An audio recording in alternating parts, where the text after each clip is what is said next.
Black Star Network is here. Oh, no punches! I'm real revolutionary right now. Support this man, Black Media. He makes sure that our stories are told. Thank you for being the voice of Black America, Roland. Stay black. I love y'all. All momentum we have now, we have to keep this going. The video looks phenomenal. See, this difference between Black Star Network and Black-owned media and something like CNN. You can't be Black-owned media and be scared. It's time to be smart. Bring your eyeballs home. You dig?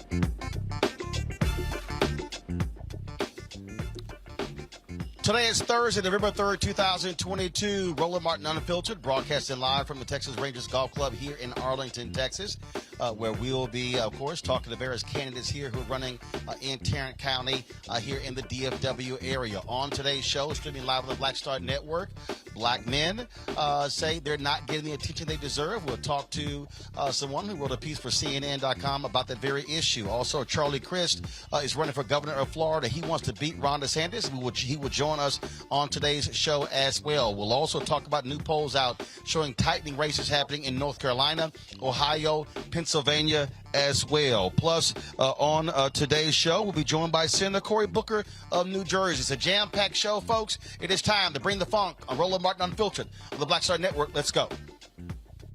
He's got it. Whatever the miss, he's on it. Whatever it is, he's got the scoop, the fact, the find. And when it breaks, he's right on time and it's rolling. Best believe he's knowing. Putting it down from sports to news to politics. With entertainment just for kicks, he's rolling. It's on Go, roll, y'all. It's Roland Martin, rolling with Roland now. He's funk, he's fresh, he's real, the best, you know he's Roland Martin now.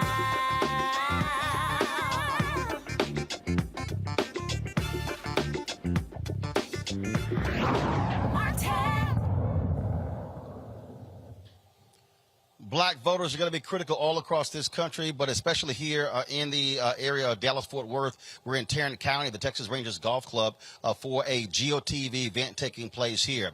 Nicquel Terry Ellis is an award-winning journalist for CNN's race and ethnic team, and she wrote a column dealing with the very issue. Black men say they feel ignored in this campaign. Nicquel joins us right now. Nicquel, glad to have you on the show. Thanks, Roland. Good to be here. So first and foremost, we've been covering this issue, frankly, for the last 10 years. And one of the issues is that from a Democratic and progressive standpoint, they have not paid any attention to black men saying specifically, how are you speaking to us and your Republicans who are trying to pick them off by actually trying to target them? Yes, and that is the issue, and that is the point of the story that I wrote this week, is that the black men who I've spoken with, just regular everyday black male voters, as well as some political analysts and some activists. And the feeling is that black men feel largely ignored by politicians.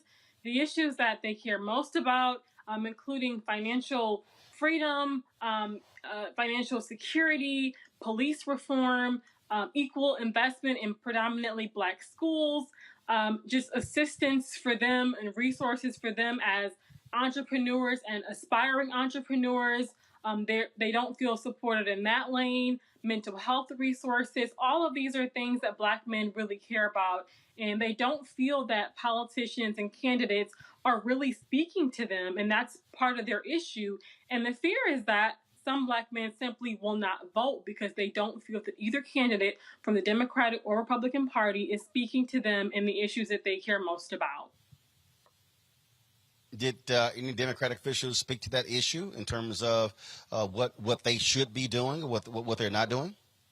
Well, Stacey Abrams, who is running for governor for the second time here in Georgia, she has actually made a late effort to reach black men with some events that she's been hosting in the last several months, the last couple months actually, that target black men, speaking to the issues that they care about. But I think that some men feel as though that some candidates kind of pander to them. just to kind of get their vote. And Abrams has been struggling with getting the support of black men. So I think the feeling is that, with her kind of making these late efforts to reach them, they kind of wonder whether it's genuine and if she's actually going to get in office if she wins and actually address these issues that they do care about. So there is concern.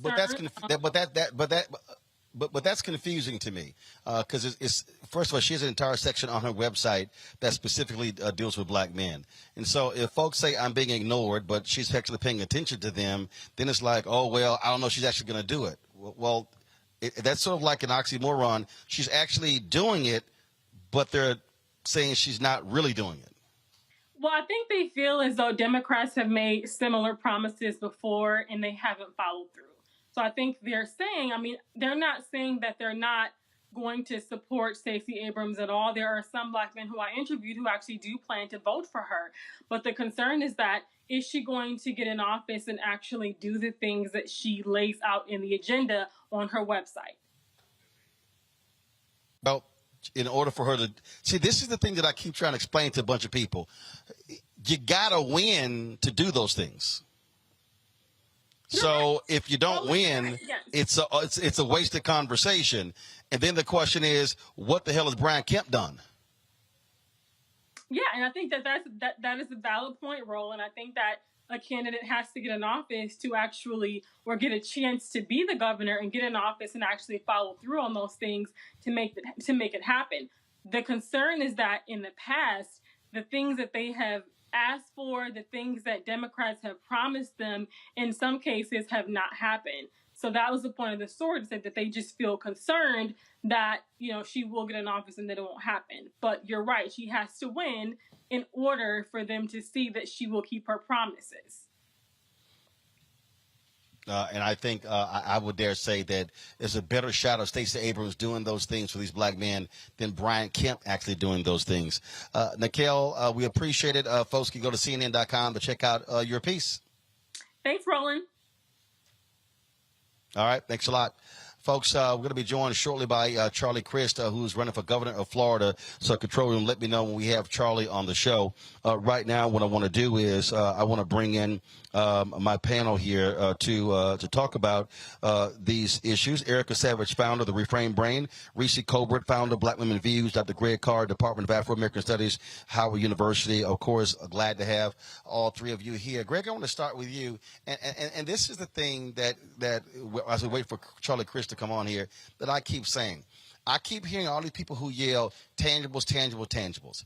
You can't get something if a person doesn't win. Then you say, well, I'm not going to vote unless I get something.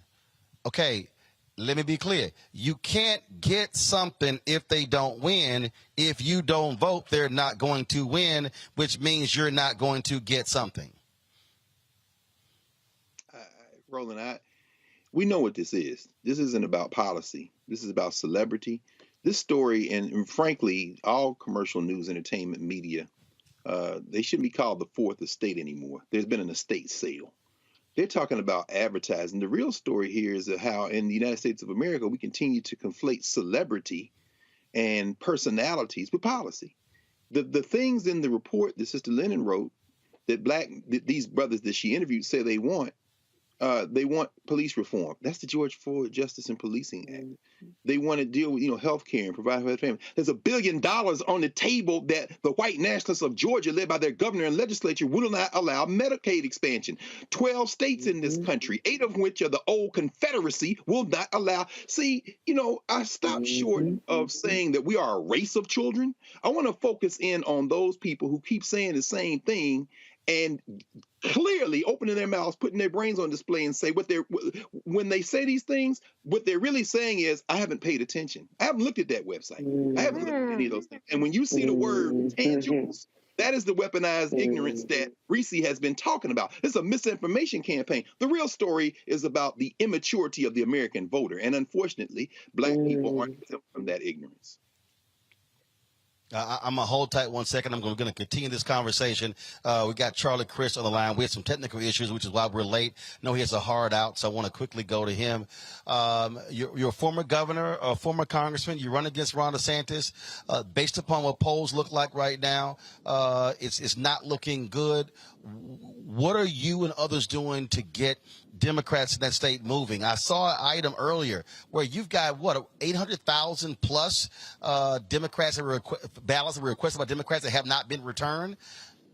What's happening to get people moving to make sure they're voting? Right. That's right.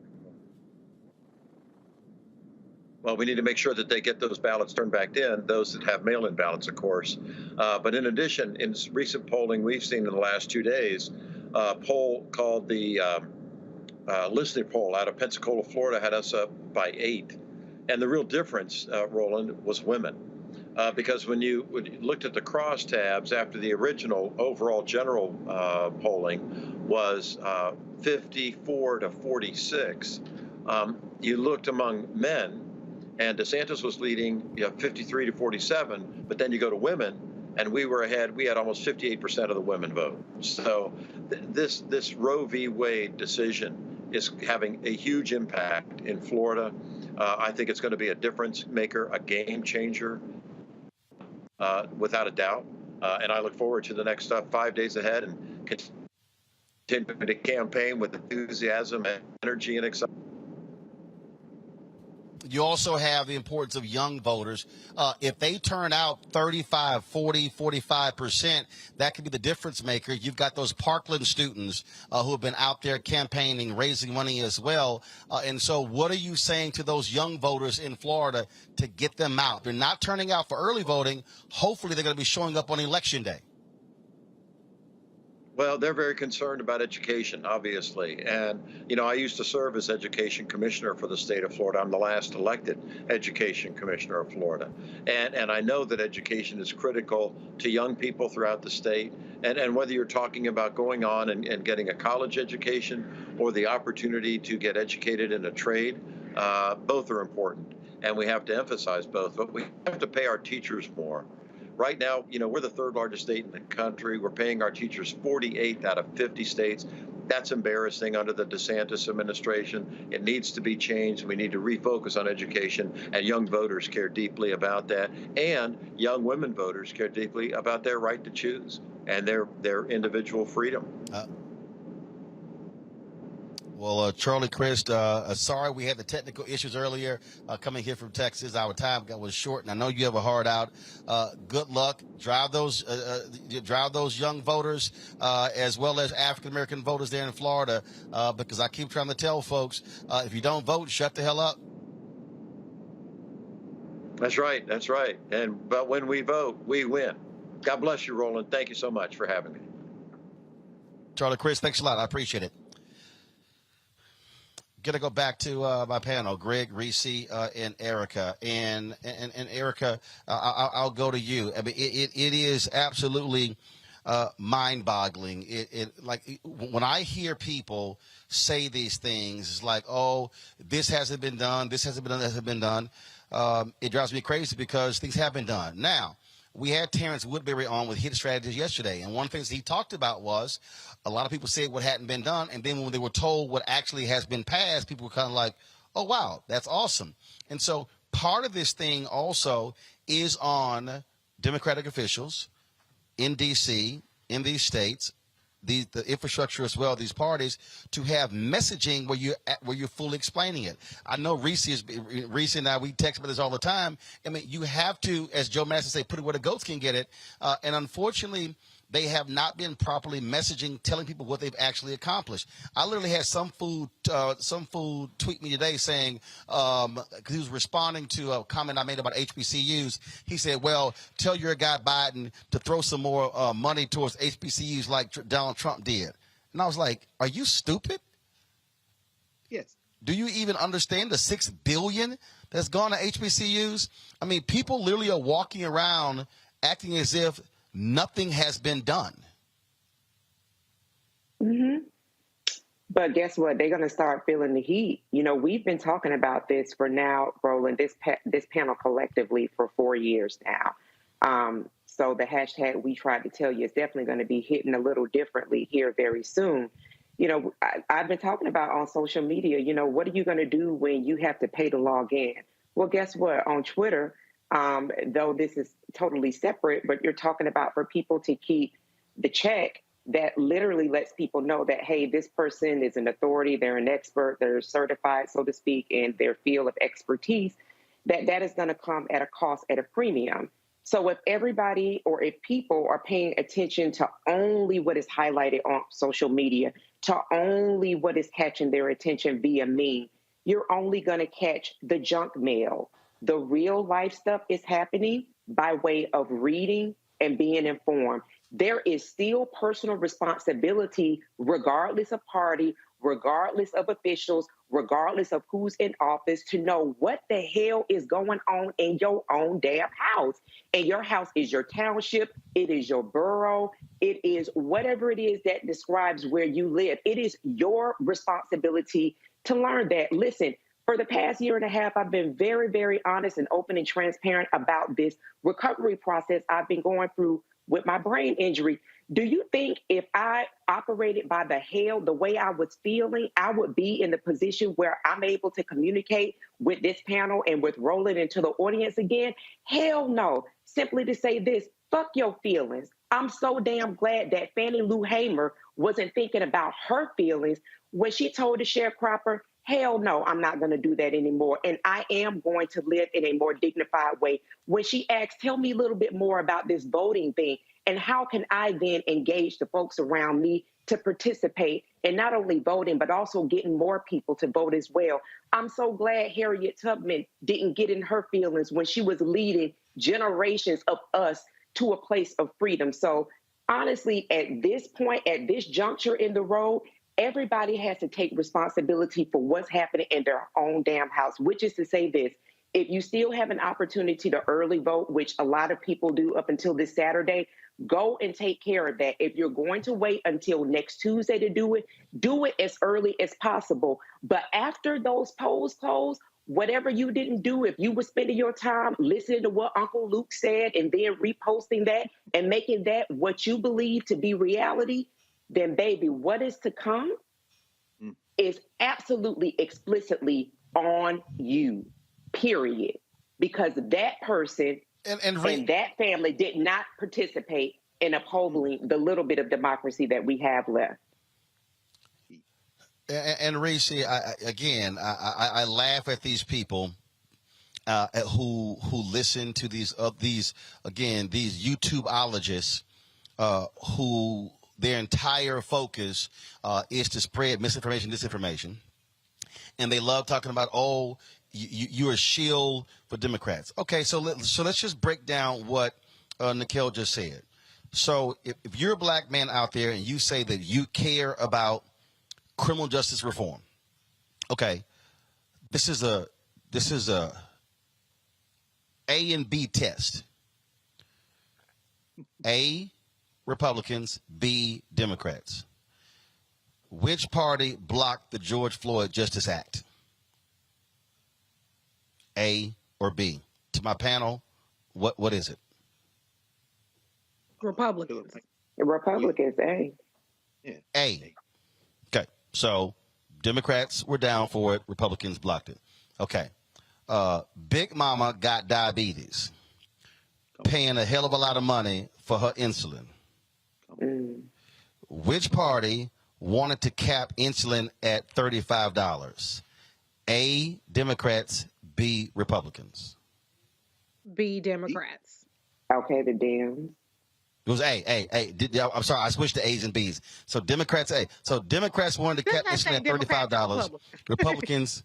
Right. Gotcha. That's fine. You said Democrat Republic. Okay. So Democrats wanted to cap it at $35. Yes. In the wake of the massacre in Buffalo, you had Congressman Jamal Bowman, who put forth a resolution calling out white supremacy after that shooting. Which party voted against his resolution, Republicans or Democrats? Republicans. Republicans. Gotcha. So let me go to my next question. This is my final question before I go to you, Reese, and that is, and I'm thinking back to exactly what this idea of financial freedom. When President Obama was in office, contracts were unbundled, allowing for black-owned firms to be able to actually try to land government contracts. Under Donald Trump, contracts were bundled, freezing black folks out of getting contracts. Under Joe Biden, they went back to unbundling the contracts. So if you are a black business owner, which presidency would you likely benefit from contracts? Would it be a Republican or a Democrat? Democrat. Okay, now, I'm not telling somebody, Reese, you need to love all Democrats. I'm not saying they hang the moon, all of that. But what I'm doing, I'm taking the very same issues these folks are complaining about, and I'm applying in real time what's actually done, and now leaving you with a choice. Republicans or Democrats? Right. Because that's who's running. Sure, Evan McMullin is running as an independent in Utah. Sure, Angus King is an independent. But at the end of the day, when folks are voting, they're either voting for the Republican. I went and voted today in Dallas County. I think only in one race there was a Libertarian. In every other race, which was like 200 races, it was either a D or R.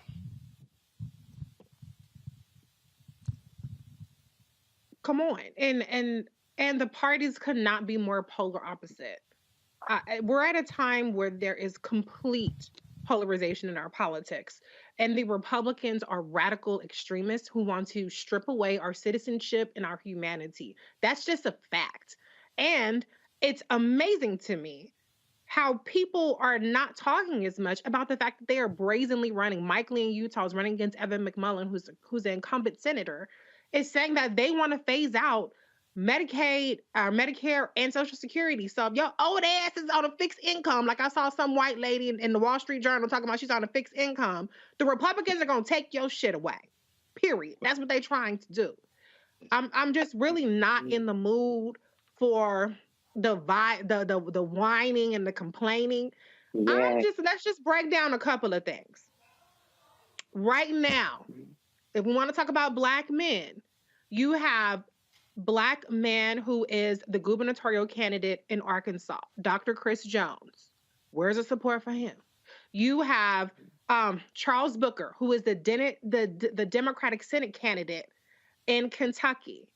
Where's the support for him? You have Gary Chambers in Louisiana. He posted the other day that 25,000 black people had voted early, and there are 900,000 black voters.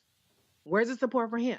You have Raphael Warnock, who is the incumbent senator in Georgia. Where's the support for him?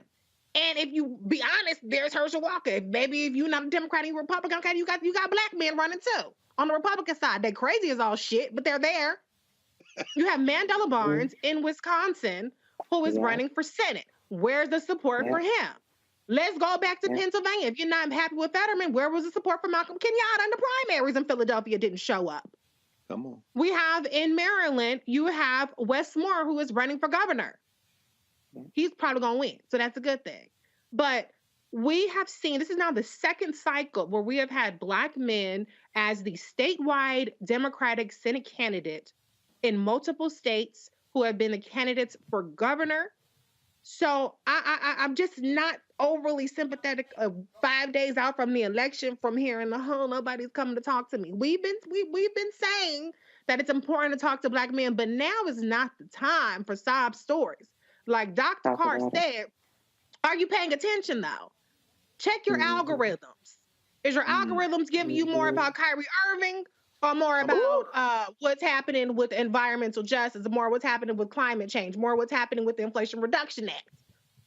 That's your algorithm doing that. That's you doing that. That's what your clicks and your likes and your retweets, your shares and your saves are doing to you. So it's time for you to step the fuck up. Step up. Right. I get it. I get it. We all want people to cater to us and roll out the red carpet, but God damn it, our lives are on the line here. Do your motherfucking part. You ain't gotta like doing it. You can complain. I don't have a problem with it, but just damn do it, because we all got to do it. And unfortunately, we can't rely on the white women in the suburbs to care about abortion rights, to care about their citizenship. They'll be okay, kind of, but Black people, we really on the chopping block right now. Okay, we're gonna need an underground railroad to go from Atlanta to New York City. So I'm just saying, we can always get more. I ain't gonna argue with that, but show up. If you ain't gonna show up for nobody else, at least show up for the Black men running. The last thing, I just have one more thing to say. I don't understand how you can be in Georgia and complain about what the Democrats haven't done for you or what Stacey Abrams hasn't done for you, when the Republicans have had a trifecta of the Assembly, the Senate, and the governor's mansion since 2005. That's 17 years of Republicans fucking shit up. Brian Kemp not expanding Medicaid. He just got rid of rental assistance. A trauma unit just closed in Atlanta. He's underfunding education. I can go on down the line. It's not even like these people are just not doing anything. They're actively hostile towards your existence and your citizenship, stripping away voting rights. 17 years of them. Ask what the fuck those people are doing for you. Because last I checked, it's nothing but harm. Don't hold the Democrats accountable for the Republican trifecta. Do something different. Stacey Abrams is something different. Can she get her plans done? TBD, but you got to vote for her first. But we know what Brian Kemp has, nothing but more mayhem and carnage for Black people, period. And that goes for all Republicans. And for anybody who actually says that you care about small businesses, African Americans have received less than 1% of state contracts in Georgia under Brian Kemp. Less than 1%. Just letting y'all know. Let me say this real quick here. Christopher Frazier, unprofessional with all the cursing. Christopher, get your own show. The show you on my chat room. So when you watch Bill Maher on HBO, they cuss. Same thing on Showtime, and so sometimes we do that. So if you got a problem with it, you're more than happy to go somewhere else. So deal with it. All right, folks. We're going to talk. Can I just say one more thing? Christopher Frazier, did you catch Republicans eliminating Social Security, Medicare, Medicaid? Did you catch them eliminating rental assistance? Did you catch them blocking Medicaid expansion? Or all you get was the cussing? Grow up. As Dr. Carr would say, be more mature, okay? Don't miss the message because you so busy trying to tone police people when Republicans are after our whole, like I said, goddamn citizenship and humanity. Be more outraged about that. All right. Hold tight 1 second, folks. We come back. We'll talk more. Again, 5 days until Election Day. We are here at the Texas Rangers Golf Club here in Arlington, Texas, sitting right between Dallas and Fort Worth. There's an event taking place here. Get out the vote event from 6 to 9. We'll be live from here, so we'll look forward to that. And so we look forward to you guys all coming back. Hold tight 1 second. Be sure to download the Black Shirt Network app. And we have finally crossed the 50,000 download threshold. Congratulations. We certainly took us a while to get there, but I'm glad that we did. Download the app. Apple phone, Android phone, Apple TV, Android TV, Roku, Amazon Fire TV, Xbox One, Samsung Smart TV. You can also support our Bring the Funk fan club, where your dollars make it possible for us to do what we do. Check your money order to go to P.O. Box 57196, Washington, D.C., 20037-0196. Cash App, $RM Unfiltered. PayPal is Martin Unfiltered. Venmo is RM Unfiltered. Zelle is Roland at RolandSMartin.com. Roland at RolandMartinUnfiltered.com. And be sure to get a copy of my book, White Fear, How the Browning of America is Making White Folks Lose Their Minds. Available at all bookstores. You can get it online, Amazon, Barnes & Noble. Also download it from Audible as well. We'll be right back.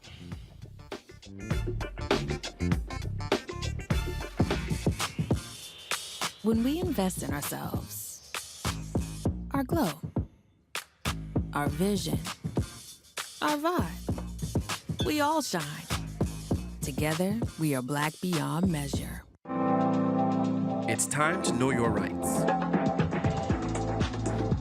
If someone is questioning your right to vote, call or text 1-866-OUR-VOTE. For more information, call or text 1-866-OUR-VOTE. We've got to stand up. Republicans are banning abortion rights, tearing down democracy, blocking progress. But when Democrats stand together, we win. Because we voted, Democrats stood up for Black lives, voting to ban police chokeholds, stood up for Black women, putting one on the Supreme Court, stood up for our families, lowering cost of health care and prescriptions and capping insulin, and stood up for millions by slashing student debt. This November, let's stand up together and keep making progress. When we invest in ourselves, we all shine. Together, we are Black beyond measure. It's Kim Whitley. Yo, what's up? This your boy Ice Cube. Hey, yo, Peace World. What's going on? It's the Love King of R&B, Raheem Devon, and you're watching Roland Martin, Unfiltered.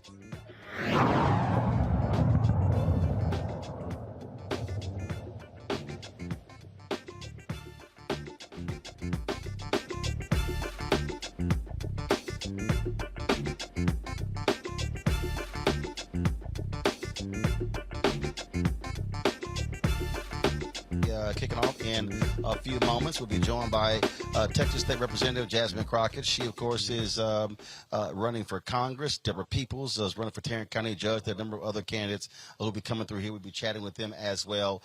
Looking forward to that. So we'll be live. If you're in the Dallas-Fort Worth area, come on out. We'll be here from 6 to 9 local time, 6 p.m. Eastern, 6 p.m. Central to 9 p.m. Central. And so I look forward to you guys coming on out. All right, folks, let's continue talking politics. The crucial races that are coming up. Again, Senate races that are taking place all over. But also, we got to focus on secretaries of state and attorney general races. Those are equally important as well. And that right there, Reese, I think is important for people to understand. And why are these MAGA Republicans, why do they want control of those two particular areas? Because, first of all, it's the secretaries of state that control the elections. That's why they want those positions. It's the attorney general who also is making those legal rulings, who's enforcing those laws as well. And so all too often, folks have ignored sort of those down ballot races, really thinking the sexier races, U.S. Senate races, U.S. House races, and gubernatorial races. But we are seeing how critically important the Secretary of State and the Attorney General is.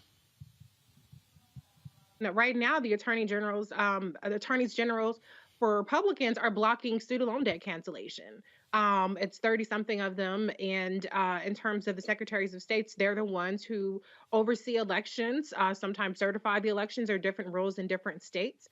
And so there is definitely a power grab there. Republicans are desperate to hold on to power, and they know that they're not going to be able to do that with a majority vote for much longer. In some cases, they don't need it, like in Wisconsin, because it's gerrymandered to death. And so even though they never get a majority of the votes in terms of by district, they still have a near supermajority in the legislature. And so when we're going to the ballots, to the box this time, we have to pay attention to all of these races.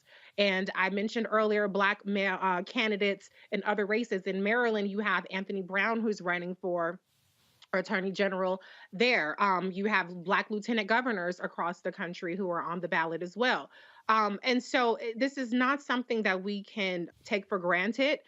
We have a very right-wing extreme court right now, and anything that the Republican attorneys generals put in front of them, they're going to try to rule for. So the best thing that we can do is get as few of them, or get as many of them out of office, and make sure as few of them get into office as possible.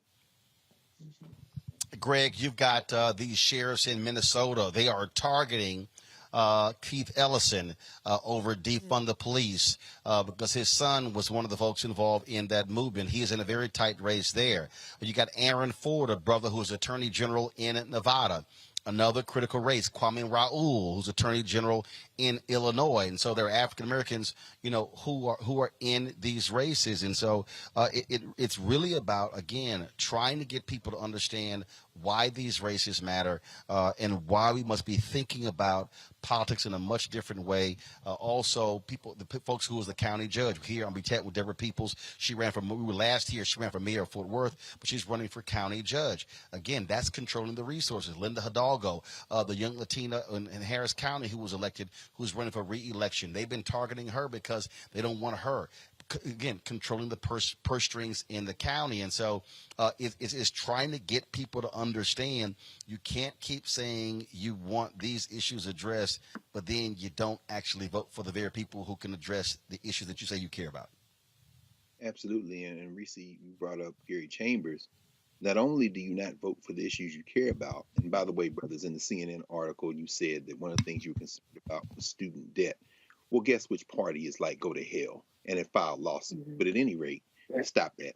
But, not only do you not vote for the issues you care about, you don't vote. This is the issue. These polls, these horse race polls that commercial news entertainment media are using to attach to a narrative of tight races, ignore all of them. Ignore all of them. If you simply go out and vote, this will much of it can take care of itself. When we talked to Richard Kreitner at the Black Table about a month ago, the author of the book Break It Up, he reminded us that the central theme in U.S. history is secession. They never wanted this to be a country in the first place. The white nationalists are very serious about the fact that they will either wreck this federal framework or they're going to control it. That is it. And so, my revolutionary friends who are like, yeah, well, okay, everybody, I'm not going to say be quiet. I'm going to say keep talking, but I'm going to turn the volume down because you're a distraction at this point. What you're seeing at the state level, on December the 7th, there's going to be a Supreme Court case heard, Moore versus Harper, where these wild white nationalists, two white nationalist legislators in North Carolina are arguing that the state legislatures ought to be able to control time, place, and manner of elections. They can displace election officials if they win, and they probably will win because the white nationalists have the upper hand at the Supreme Court. You're going to see a radical transformation in voting rights at the state level.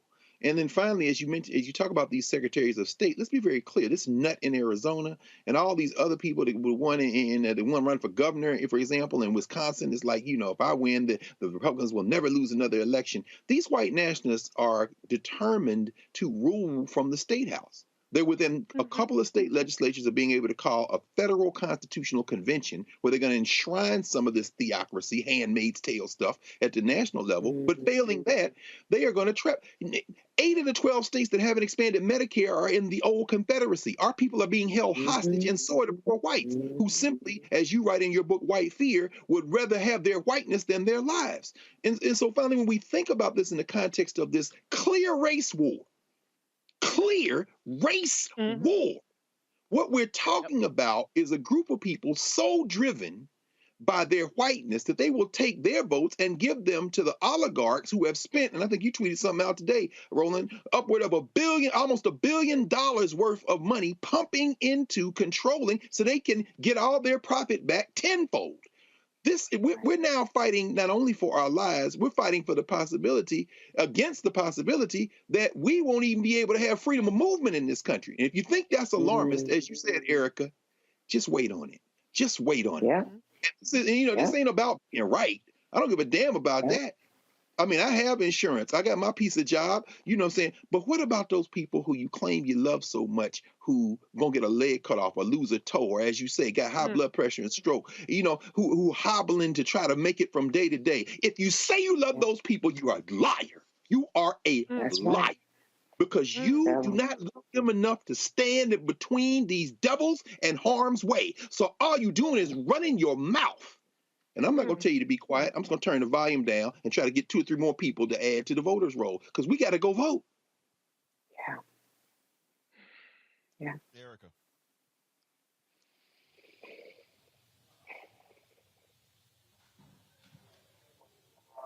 Erica?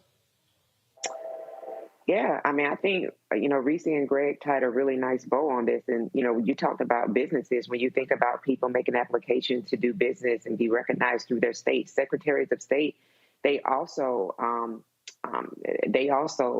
that part as well. So there are lots of components. The bottom line being is that there's so much at stake that I think that this mirage of, I can just kind of scroll and things will just be the way that they've always been, when they're severely disrupted.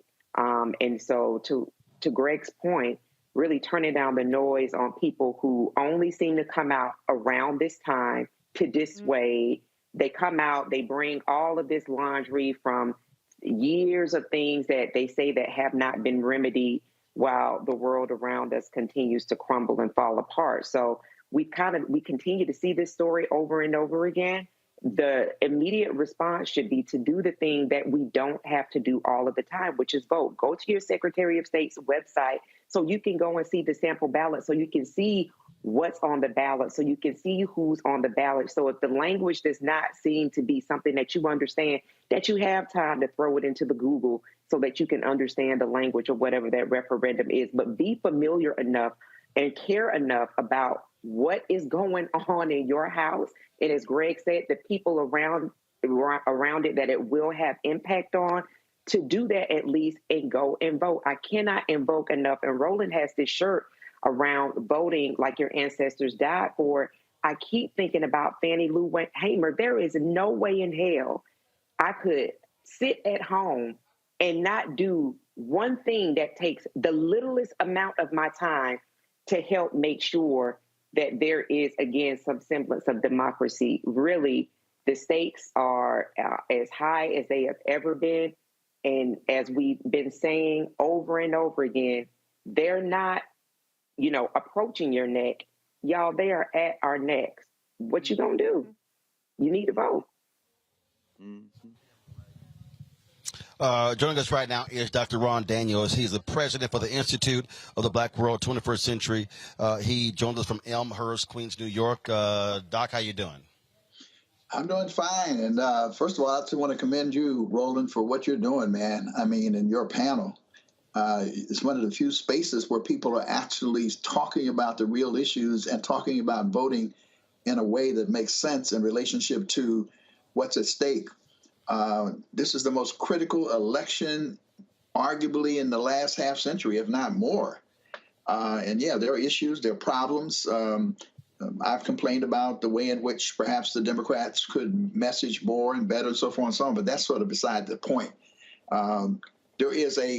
The difference between the Democrats and Republicans is not like this lesser evil tweedle thing we talked about in the back day. It is so vast that it ain't even close in terms of what needs to be done. And so, we have got to mobilize, and irrespective, we're talking about what's best for us, and so we have to do exactly what's saying. If they take the ballot box and they put it in the desert, we don't care. We're coming. We ain't gonna let nobody turn us around. Yeah. In real sense, because I think Vernon Jordan once said, when white America gets a cold, black America gets pneumonia. This is like potentially life support. And certainly I agree with the notion. Dr. John Henry Clark said, white nationalism, he said, is the enemy of black nationalism, the enemy of black people. That's what we see straight, open, and out. White nationalism, people who are parading around with Confederate flags, putting forth Nazism. So we can't afford to rest in this circumstance. We can't afford to sit back and say, well, they ain't saying this, they ain't saying that. We got that.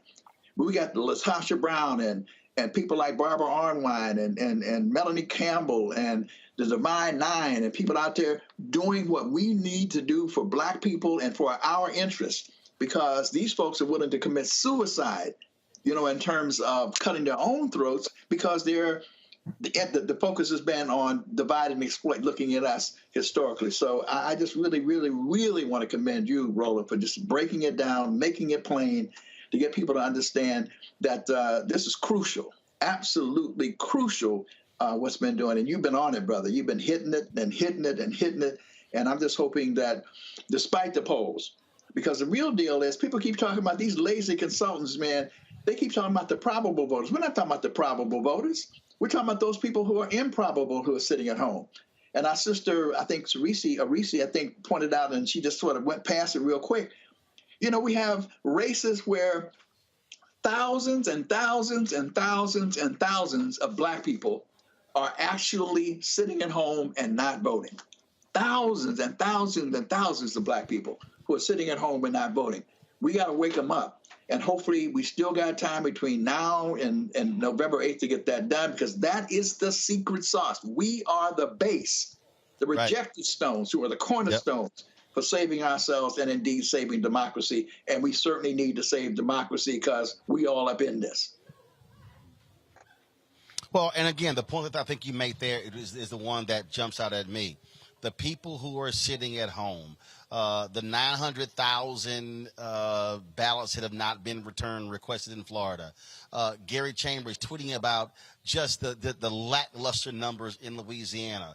The numbers are not great here in Tarrant County. And again, I'm going to chat with Deborah Peoples in a second. She's running for Tarrant County judge.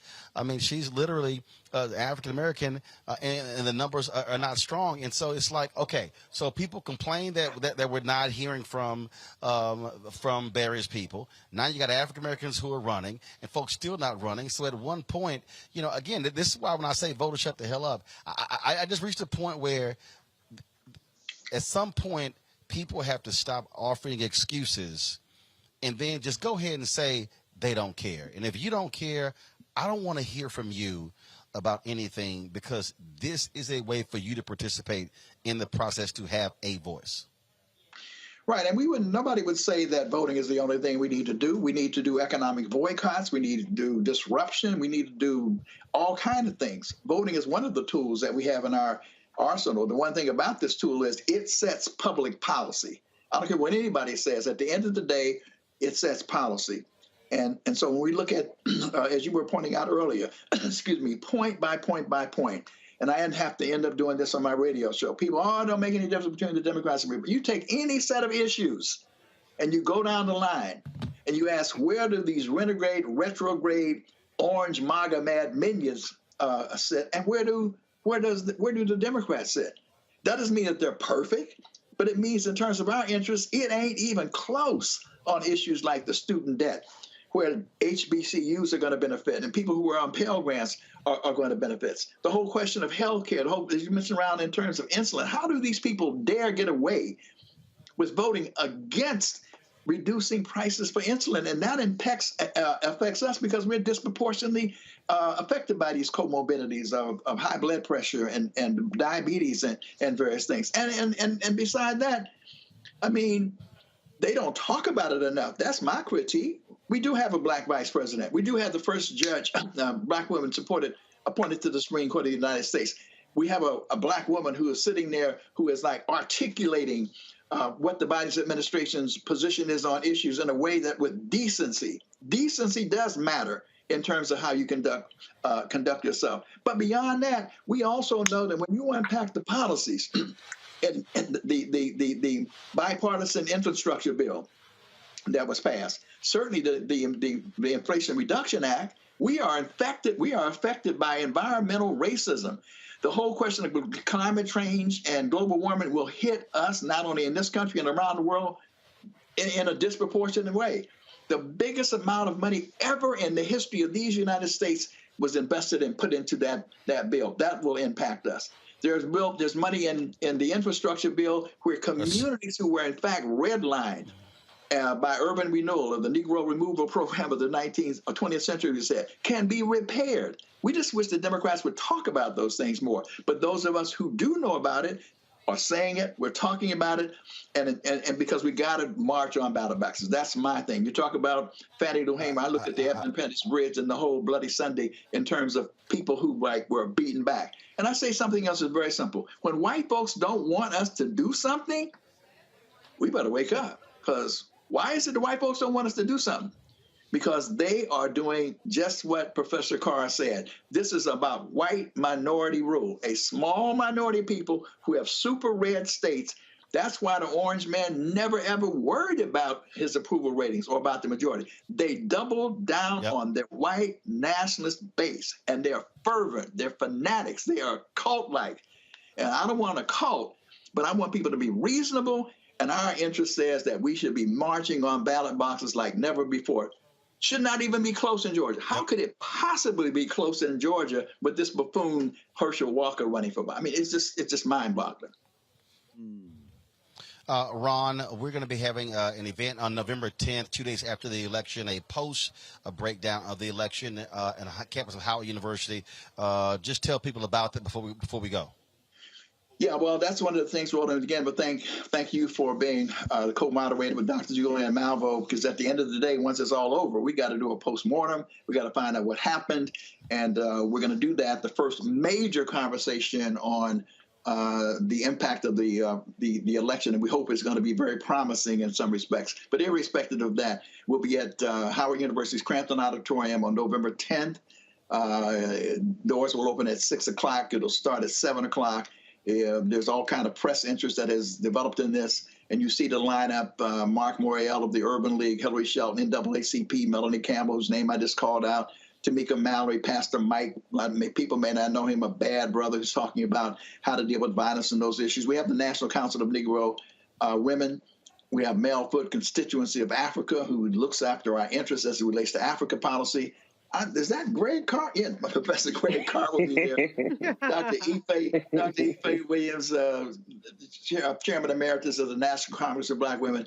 And one of the people who I think people need to know more about is Maurice Mitchell. He is with the Working Families Party, looking at creating some alternatives, looking at creating a third force for Black people. And then the Reverend Sheridan Tardieri, who is the Vice President Emeritus with the National Rainbow Coalition. So we'll be there. It'll be streamed by Howard University Television. WHUR is involved. We see the other media partners, WBAI, WPFW from Washington, D.C., Black World Media Network, and I'm sure you're going to blow it up big time as well, Roland. So we just want people to, as I'm like Snoop Dogg says, don't meet me there, beat me there. We want this to be a powerful conversation, and it's a serious conversation about the future of Black America and the Pan-African world. And again, I just want to commend you, Roland, man. You have done it. You're doing it. And I say it in the spirit of Walter Fauntleroy, who used to talk about the arithmetic of our power.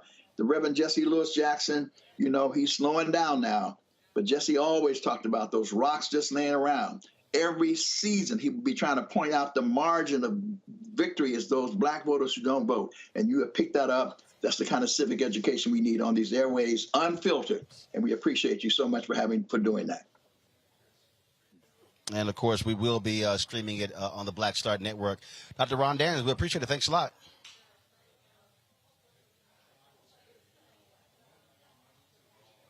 All right, folks, got to go to a break. We come back. We'll be chatting with some candidates and some folks here in Tarrant County. We are here at the Texas Rangers Golf Club, folks. If you're in the DFW area, come on out. We're going to be here until 9 p.m. local time. And so looking forward to that. And so the room is filling up. We'll be chatting with folks again just in a moment when we come back. Don't forget to download the Black Star Network app, Apple phone, Android phone, Apple TV, Android TV, Roku, Amazon Fire TV, Xbox One, Samsung Smart TV. Of course, you can also support us by joining our Bring the Funk fan club. Checks and money orders go to P.O. Box 57196, Washington, D.C., 20037-0196. Cash App, $RM Unfiltered. PayPal is R Martin Unfiltered. Venmo is RM Unfiltered. Zelle is Roland at RolandSMartin.com. Roland at RolandMartinUnfiltered.com. And be sure to get my book, White Fear, How the Browning of America is Making White Folks Lose Their Minds. We'll be right back.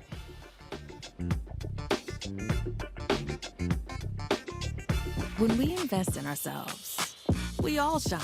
Together, we are Black beyond measure. Exercise your right to vote. If the lines are long or you're getting turned away, call or text 1-866-OUR-VOTE. For more information, call or text 1-866-OUR-VOTE. We've got to stand up. Republicans are banning abortion rights, tearing down democracy, blocking progress. But when Democrats stand together, we win. Because we voted, Democrats stood up for Black lives, voting to ban police chokeholds, stood up for Black women, putting one on the Supreme Court, stood up for our families, lowering cost of health care and prescriptions and capping insulin, and stood up for millions by slashing student debt. This November, let's stand up together and keep making progress. When we invest in ourselves, our glow, our vision, our vibe, we all shine. Together, we are Black beyond measure.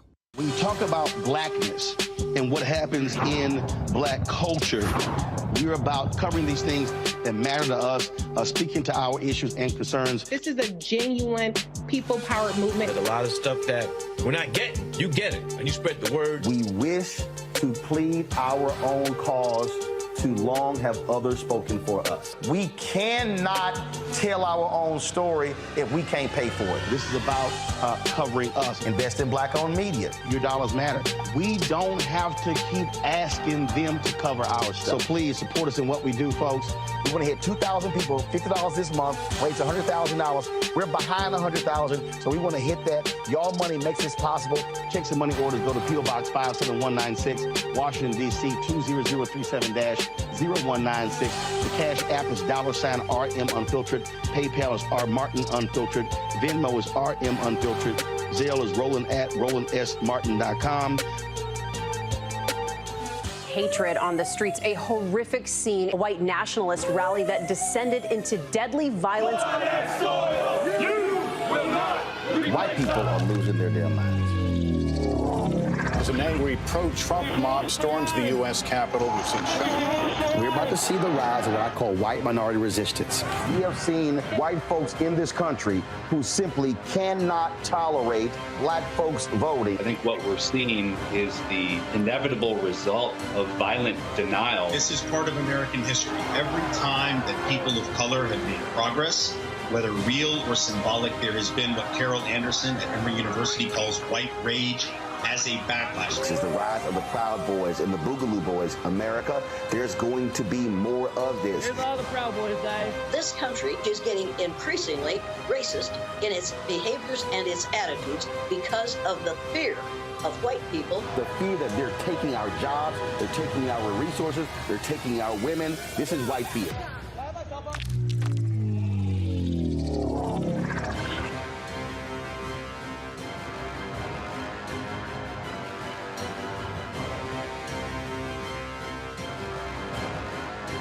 Pull up a chair, take your seat at the Black Table with me, Dr. Greg Carr, here on the Black Star Network.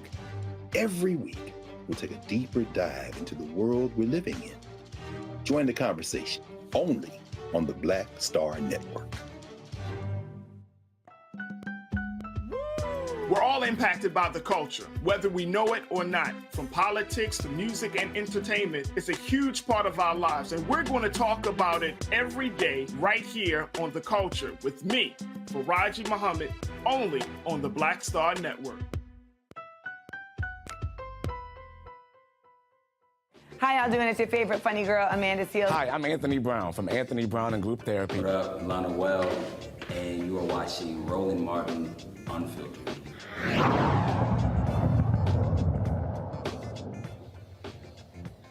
All right, folks, welcome back to the Texas Rangers Golf Club, where we're having this GOTV event. It is, of course, 5 days away. Early voting is still happening here in Texas. And so folks want to encourage folks to turn out and vote here in Tarrant County, especially in Tarrant County, but voting is happening all across Texas. Joining me now is David Marshall. He is the Vice President of Local 6215 in Dallas for the Communication Workers of America. David, how you doing? Good to see you. So first and foremost, tell folks what y'all are doing, on the ground, driving folks to get out and vote. CWA is a labor union representing communication workers, but y'all are really active when it comes to these campaigns. That's correct. We've been out doing voter registration drives at the beginning of the year in a lot of the areas that's been overlooked that have been taken for granted, and trying to build up our voting rolls. We've also have been doing phone banking, text banking, block walking for labor-friendly candidates and socially conscious candidates. And so for CWA, it's not been just about, giving money to, parties or whatever. What y'all have been doing is, and not just here but elsewhere, really being on the ground, with your own people, touching people, people who say no one talks to us. Y'all been talking to them. Oh, yeah. Even during the height of the pandemic, as people were staying in the long lines getting vaccinated, we were out there registering folks to vote. Any chance we could get to have a minute to ask somebody their status and give them an opportunity to get ready to be prepared to vote, we were going to do. especially after this last election, our voting is our power, and we saw how they came for us so hard when they saw the power of that vote, enacting all these different laws to restrict the vote, restrict access, and really make it harder to vote in America across many states in this country. We felt it was time to step up and let's do what we can to ensure these folks have an opportunity to vote. A lot of people thought, with the Janus decision, that unions were going to die. But what we've actually seen has been the reversal. There's been a resurgence of unions in this country. You are seeing individuals, you're seeing folks who have been really focused on, again, joining unions. And so we've actually seen that happen. Right. And to be honest with you, in Texas, being a right-to-work state, it's always been that way for us. So the Janus decision really didn't affect us as much, but we've been able to be leaned on by the folks that it do affect to see how we organize, how we get folks involved in the process. So we have been instrumental in how we approach union membership and how we reach those folks at the Janus decision that is affecting them tremendously. All right, then. Well, David, we certainly appreciate it. Thanks a bunch. Sir. Thank you. Keep doing all the important work, and we appreciate it. All right, thank you. All right, thanks so very much. I appreciate it. Again, folks, what you're seeing, and again, I've been having conversations with CWA folks, not just here in Texas. When I was in Houston a couple of Sundays ago with a GOTV rally, and you're seeing it happen there. And Greg, that particular point that I made at the end, people really thought. I mean, we had Lee Saunders on would ask me. They would be the original partner, Roland Martin Unfiltered, and they really thought Janus was going to be a death knell for unions. But people, because of wage stagnation, people have been seeing the value of unions, and unions have really dramatically seen an increase in membership and people wanting to join unions as a result in the last several years. Well, absolutely. I mean, there's only one way to potentially counter the flood of unrestricted money that is now driving U.S. politics, and that is organizing people. And of course, the unions have always led in there, and not without problems. Of course, there are all types of problematic issues when it comes to organized labor in this country, and goes back to the 19th century. But at the end of the day, when you're talking about working folk, when you're talking about people who understand where the rubber meets the road and how policy, as Dr. Daniels was saying, impacts us in our day-to-day lives, you're talking about people who will lay it all on the line. Finally, that mechanism, when you combine that with the fact that we should ignore all of the polling, except perhaps if you want to use it as a galvanizing weapon, we should understand that what happens on the ground, what happens in terms of knocking on doors and registering people as they stand in lines, that will translate when you combine it with the Get Out the Vote campaign, and nobody does it better than the unions in this country to this day, that will combine to make political victories. And that's what the White Nationalist Party is terrified of. That's why those billionaires that you tweeted out from Americans for Tax Fairness, that's why they've spent since Citizens United in this election $881 million and counting, which in 2010, just before Citizens United, was $32 million. The only way you're going to beat money is with people, and the unions know how to get people. Well, absolutely. And since you said the unions know how to get people, I guess we might as well. That's a good transition to my next guest, Deborah Peoples. She is running for Tarrant County Judge. Last time we were here, you were running for Mayor of Fort Worth. And Deborah, the thing that, again, that why we are here and what it comes down to is, in order to win, you got to have folks who vote.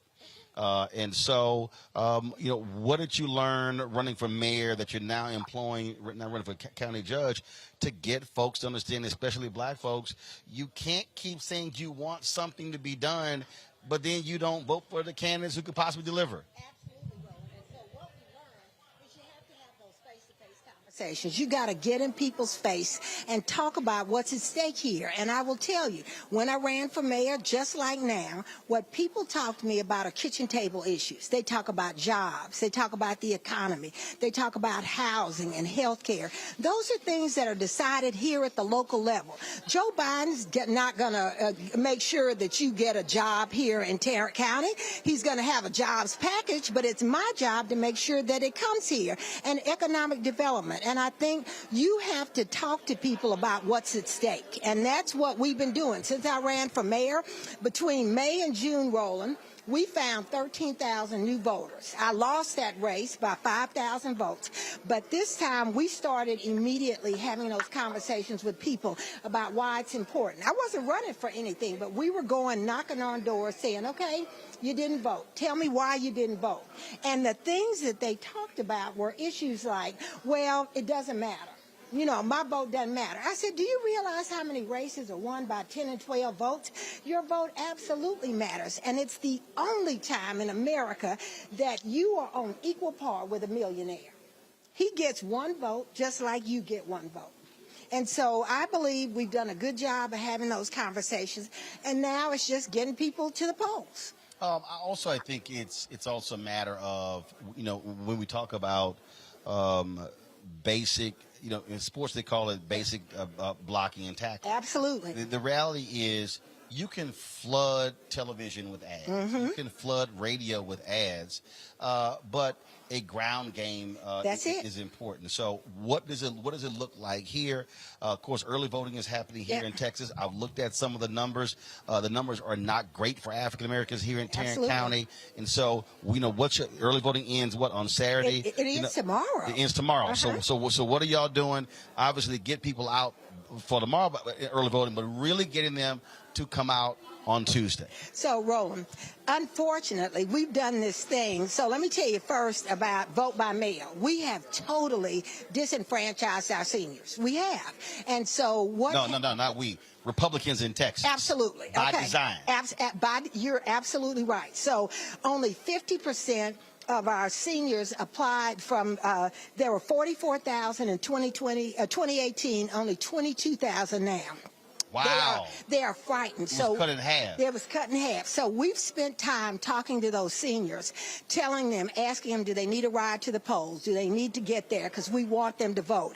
And believe it or not, it's been working. We've been getting seniors to the polls. And today I was on the phone. One of the reasons I was late getting here is we run phone banks. I mean, I believe you meet people where they are. Mm-hmm. We're talking to people. I'm asking for their vote. I know that well. My parents ran a lot of phone banks in Houston. So. Okay, then you understand. Yeah. And you know, sometimes people want to be asked. They want to feel, you know, I talked to somebody. They want to hear from us. They want to hear from somebody. And he said, Ms. Peoples, I already voted for you, but let me tell you, the fact that you call me makes me know doubly sure that I voted for the right person. And so we are reaching out and having those conversations. We are walking, knocking on doors. I have on tennis shoes today. Your folks can't see it because this old left knee. Hey, get a shot. Put that camera on Deborah's shoes. This old left knee is tired of going up and down hills, but that's what's important, and that's what you have to do, and that's what we've been doing. You notice it got red in them. Yeah, okay. You know why they got red in them. Okay, all right. Whatever. But, you know, let me tell you, the important thing is people want to be heard, and you got to be willing to listen to people, and you have to be willing to take criticism, the good, the bad, the ugly. There are a lot of people who had checked out on this election. They said, you know, it's the midterms. We voted for the president. We don't feel like things have changed. And I said, you got to put the right people in place. You have to put somebody who is willing to fight for you, who's not going to be sitting there trying to hold the status quo. You got to you need a fighter. That's why you need me. All right, then. Okay. Deborah, I appreciate it. Okay. Keep getting out there, beating the path. I will. Wear out those tennis shoes. Okay. I've already worn out several pairs. All right. I appreciate it. Okay. All right. Thanks a bunch.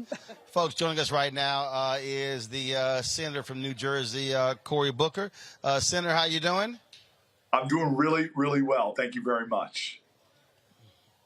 Where's your pocket square, dude? Really? What's up? So, seriously, I was just talking about you, man. I was just talking about you and not missing a pocket. I thought you pinned one right on that shirt, man. Come on now. How could you be known? No. I had to rock this T-shirt because this T-shirt says it all. I don't even know why you're interviewing me. I said that to my staff already. That is the best shirt I've seen all election season. I've seen a lot of good ones. Well, you look. Sometimes you got to say it, so I wear it through the airports so folks know what's going on. I want to pick up on that point that Deborah Peoples ended with, and that is, and I've been highly critical. Highly critical of a lot of these Democratic strategists, largely white, who just keep pouring money into television ads, and people don't even watch them. You got to put that money on the ground. You got to touch people, the phone banking, the calling, visiting them, door knocking, in order to get them out. That is what is going to make the difference between Democrats winning and losing. Hey, Roland, you and I have known each other for years. I wouldn't be here right now if it wasn't for grassroots on-the-ground efforts in Newark. We know what turns votes out. TV is important. It's necessary in a sense, but it's not sufficient. Communities of color especially, we trust each other. You got to go in there with authentic folks on the ground, knocking on doors, calling people, talking to people, and pulling folks out. And that's why a lot of the traditional organizations, the work the NAACP is doing, a lot of the voter mobilization efforts, that's what we've got to be supporting in our communities. And by the way, it's not for you and I to criticize it not happening. If you know that, then you've got to be a part of making it happen. Souls to the polls, post it on your social media, pulling folks to poll. We can make a difference in a lot of these places. And Roland, I've been to about a dozen states in twice as many days, and from Milwaukee to Philly, from Detroit to right now here I am in Vegas. And we know that this election is going to turn not on what the pollsters say, not even what the politicians say. It's going to turn on what the people do, what the turnout's going to be. And that's why folk got to know that we got to turn folk out. We got to get people to the polls. Indeed. One of the things that is important, that this closing message, President Biden last night talked about the threat to democracy. A lot of people, though, are focused on the economy. And one of the things that we have heard from numerous conversations, Democrats just have not done the right messaging. Look, y'all have done crazy things in the Senate, in the House as well. When it comes to the economy, things could be a heck of a lot worse. When you talk about the inflation, the reality is here. Inflation is at its highest in 40 years, but corporate profits are at their highest in 70 years. And the reality is, corporations, the reason we're sitting in this issue right now with inflation, not just, of course, in the United States, because corporations are jacking up prices and they're just making billions. Somebody has to call them out. As people say, well, it's Biden's fault and Democrats' fault. No, you got to blame the corporations. But it's worse than that, man. Like, this is the thing I don't think people often understand. We're not the only country experiencing this. Everybody's experiencing inflation. And so the question is when this global pain is happening, who is going to have your back? Well, I'll be very clear with you. Republicans tried to block us when we were trying to lower people's insulin costs. Republicans were trying to block us when we were trying to lower overall health care costs and protect Obamacare. Republicans tried to block us when we wanted to pass the child tax credit, which, if you don't know what that is, it's the biggest middle-class, working-class tax cut we've ever had. We were one vote shy of making it permanent. So there's going to be a recession, not because of what somebody did or didn't do. We got global challenges. We've got a war in Ukraine. We've got a pandemic. We've got supply chain shockwaves. Every country's seeing that. Who do you want inside that's going to take care of working people, take care of unions, take care of elders? Heck, I'm hearing more and more people openly saying in their party they want to privatize Social Security, which people rely on, especially during a recession. Heck, we just increased 8% how much people are getting in their Social Security. They're saying openly now they want to cut Medicare, Medicaid, drive up costs for people. We want to make it more lucrative and more strong. So this choice is clear. This is a global recession global inflation that's going to be passing through. Who's going to watch your back the most? Who's going to be on the side of the corporations and the billionaires? Well, that's what they did last time they were in power, gave tax breaks to them. And who's going to be on the side of working people, seniors, and our young people? Democrats, because we're the ones that have been putting in place expanded child tax credit, expanded earned income tax credit, fighting with prescription drug companies, letting Medicare negotiate prices, and more. So as this challenge goes through the country, we've seen a global pandemic. Now we've got a global inflation. Trust me, the party that's going to have working people's back is the Democratic Party. So to that particular point, you obviously have some critical races. Where you are, it's 50-50 Democrats. You've got races in Wisconsin, North Carolina, Florida, Ohio, Nevada, New Hampshire, a number of different places. And so what would you say to that person who is watching or listening, and maybe they're undecided? I personally think it's a lot of undecided people in terms of undecided between candidates, but I think there are people who are undecided as to whether I should vote or not. What do you say to that person? Yeah, again, Roland, you're a wise man. Besides the fact that your pocket square lacking today, you're still bringing the truth. The reality is the challenge is not the people going to vote against us. The challenge is going to be the people who are deciding not to vote. That's going to make the decision, because when Democrats vote, Democrats win. Nothing was going to stop Obama in 2008 or 2012 because everybody was getting out there and voting, and it carried in a whole bunch of great candidates, and we got big stuff done like the Affordable Care Act. But this election, I'm worried. I'm worried, not about them, but about us, because the opposite of love is not hate. It's indifference. It's inaction. And so what I say to those folks is, I was one vote shy in the United States Senate, one vote shy of getting the John Lewis Voting Rights Act to be the law of the land. We were about one vote shy of securing Roe v. Wade as a law of the land. We were exactly one vote shy in keeping the child tax credit permanent, which would have put thousands of dollars, no exaggeration, into families of 4, families of 5, families of 6, into your pocket. I'm tired of being one vote shy. This election, we could pick up seats. We could pick up Sherry Beasley in North Carolina. We could pick up Mandela Barnes in Milwaukee, in Wisconsin. We could pick up John Fetterman in Pennsylvania. We could pick up Val, my sister, your sister, in Florida. We have lots of pickup opportunities from Ohio. Don't forget my brother in Ohio, Tim Ryan. So we've got a lot of opportunity here to get that extra vote in the Senate that will enable us to make a lot of change for working people. But we ain't getting those votes. We're not going to win those races if folk don't turn out to vote.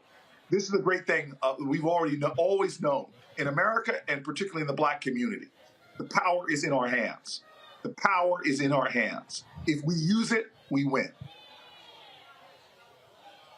Indeed. There are critical races there in Nevada. Not only one of your colleagues is running for the United States Senate, you also have my frat brother, the congressman there, who is running for re-election. And then, of course, he's a Kappa, but he's a Texas A&M graduate, Aaron Ford, to be the Attorney General of Nevada. And I'm telling everybody, we got to focus on those races down ballot as well. Yeah, I was with Aaron Ford last night. There are such important down ballot races that are going to determine whether the 2024 race is fair or not. Secretaries of State who oversee elections, Supreme Court members who run for Supreme Court. Every election in this race is important, from your school board, when they're more interested in banning books than they are in banning the guns that are killing our kids. I mean, there are so many elections that are so important in this. The whole ballot is really important. And so folk got to get out. I don't understand. This is such an important election, and they got to vote like their ancestors died for it. Senator Cory Booker, always a pleasure. I appreciate it. Thanks a lot. Oh, you're taking my voice away, man. Thank you, brother. Cheers to you. All right. I appreciate it. Thanks so much. See you soon. All right, folks, I'm going to a commercial break. We come back here to the Texas Rangers Golf Club here in Arlington, Texas. I'll be chatting with more folks here. Also, get some thoughts as well from our panel who are still with us as well, Reese, Erica, and Greg. Folks, you're watching Roland Martin Unfiltered on the Black Star Network. Back in a moment. When we invest in ourselves, we all shine. Together, we are black beyond measure. Know your rights before you vote. If you have any questions or a problem voting, Call or text 1-866-OUR-VOTE. For more information, call or text 1-866-OUR-VOTE. We've got to stand up. Republicans are banning abortion rights, tearing down democracy, blocking progress. But when Democrats stand together, we win. Because we voted, Democrats stood up for black lives, voting to ban police chokeholds, stood up for black women, putting one on the Supreme Court, stood up for our families, lowering cost of health care and prescriptions and capping insulin, and stood up for millions by slashing student debt. This November, let's stand up together and keep making progress. When we invest in ourselves, we're investing in what's next for all of us. Growing, creating, making moves that move us all forward. Together, we are Black beyond measure. Hi, I'm Vivian Green. Hi, I'm Wendell Pierce, actor and author of The Wind in the Reeds. Hey, yo, Peace World, what's going on? It's the Love King of R&B, Raheem Devon, and you're watching Roland Martin, Unfiltered.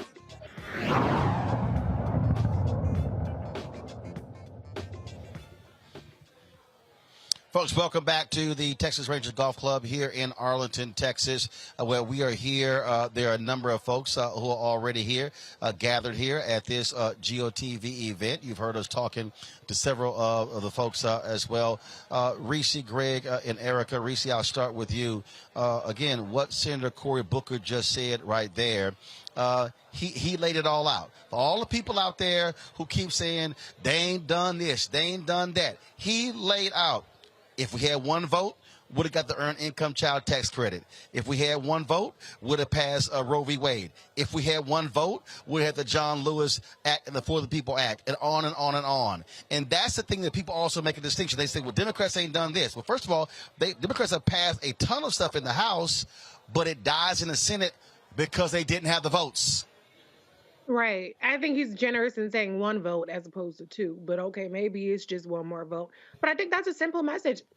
I'm sorry. And I think that that would have been probably a pretty easy galvanizing force if they had kind of really emphasized that throughout the election. Some of them did at some points, but I think that the reality is that they need more votes in the Senate. And the other reality is that Republicans have blocked everything. And so it's really unfortunate that the Republicans have an unearned reputation of being strong on financial issues, on economic issues, and Democrats are, stronger on social issues, when the reality is all that Republicans have are the social warfare, the class warfare, the race warfare, the homophobic warfare. All they have is the social. That's the only thing keeping them alive and afloat in this country. And so people who have this really wrong-headed notion of, well, inflation's high, the economy's high, Republicans are good for business, they're not.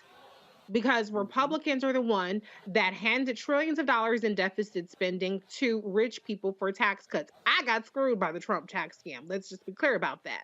And now they want to talk about the deficit needing to be reduced, which, by the way, the deficit has been going down under the Biden-Harris administration. But when they say cut the deficit, they mean cut your benefits, cut your government services. They don't mean cut the tax cuts to the wealthy people. They don't mean tax the wealthy. And so Democrats have a very affirmative message of accomplishments to run on, but the reality is that more can be done with just a couple more votes.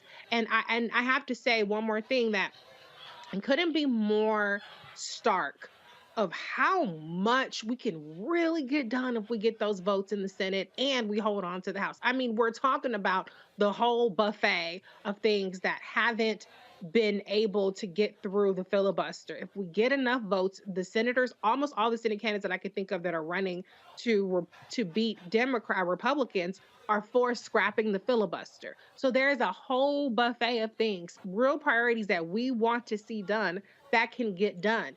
And on the other hand, we're looking at government shutdowns. We're looking at Republicans trying to strip away our entitlements because it's coming out of our paychecks every 2 weeks, 1 week, 1 month, whatever often you get paid. So there's a real choice in this election on which direction that you want the country to go in. And then, sorry, I just got to squeeze one more thing. I don't understand either how people at the state level have Republican governors and say everything is all bad at the federal level, but you want to hold on to your Republican governors. Your Republican governors ain't shit. They part of the problem. They're the ones that's blocking the aid getting to you. So come on, make it make sense. If you're gonna want to throw out the whole bums, then throw out the Republicans too. Here's what I find to be interesting. Erica. Yeah. I got somebody who's on my YouTube channel, some Fred Farley.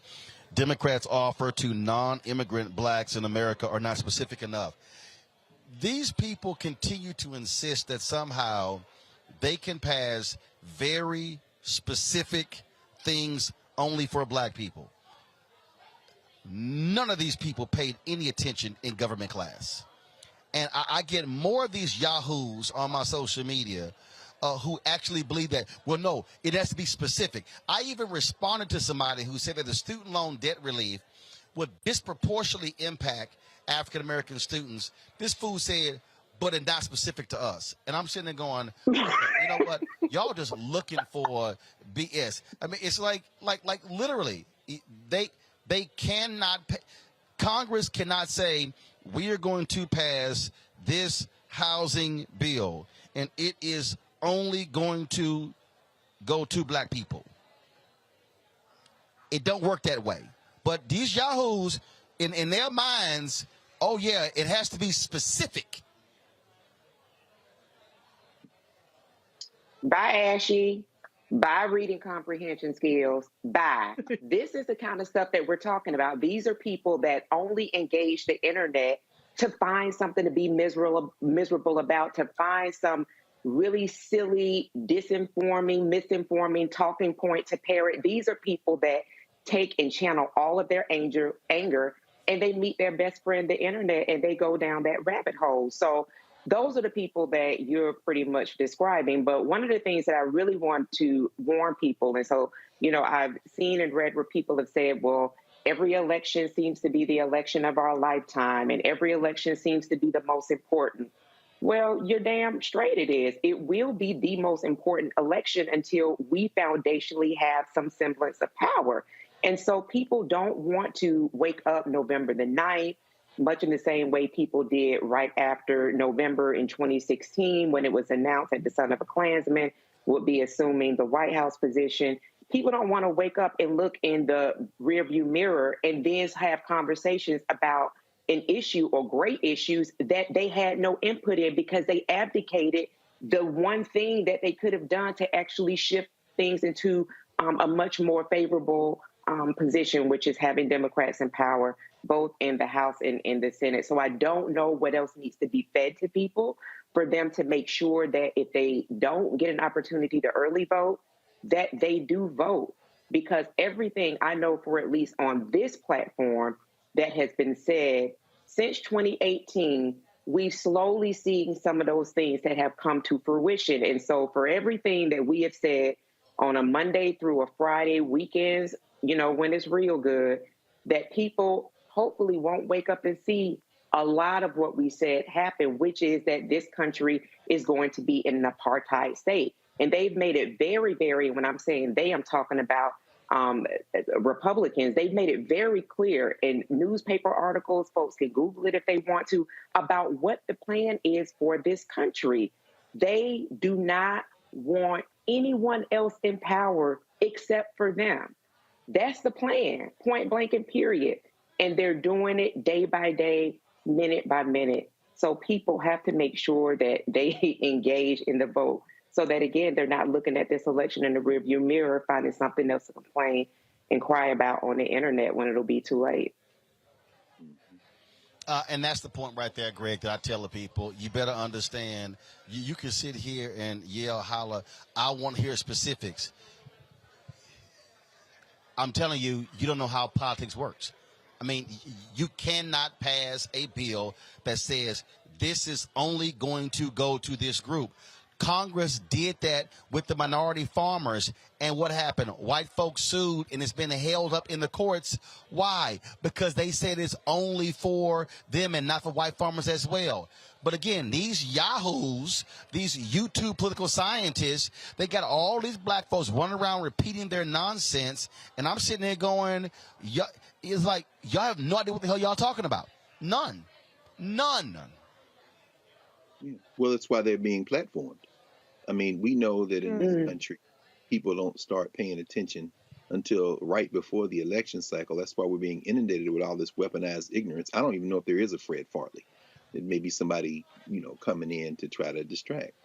Just thinking about Dr. Daniels, something he spent Wednesday night at Howard Law School with my race, law, and change students. I wanted him to talk to them because, Ron Daniels has been active since the late 50s. He just turned 80. And I wanted to talk to them about Gary, 1972, in the Black Political Convention.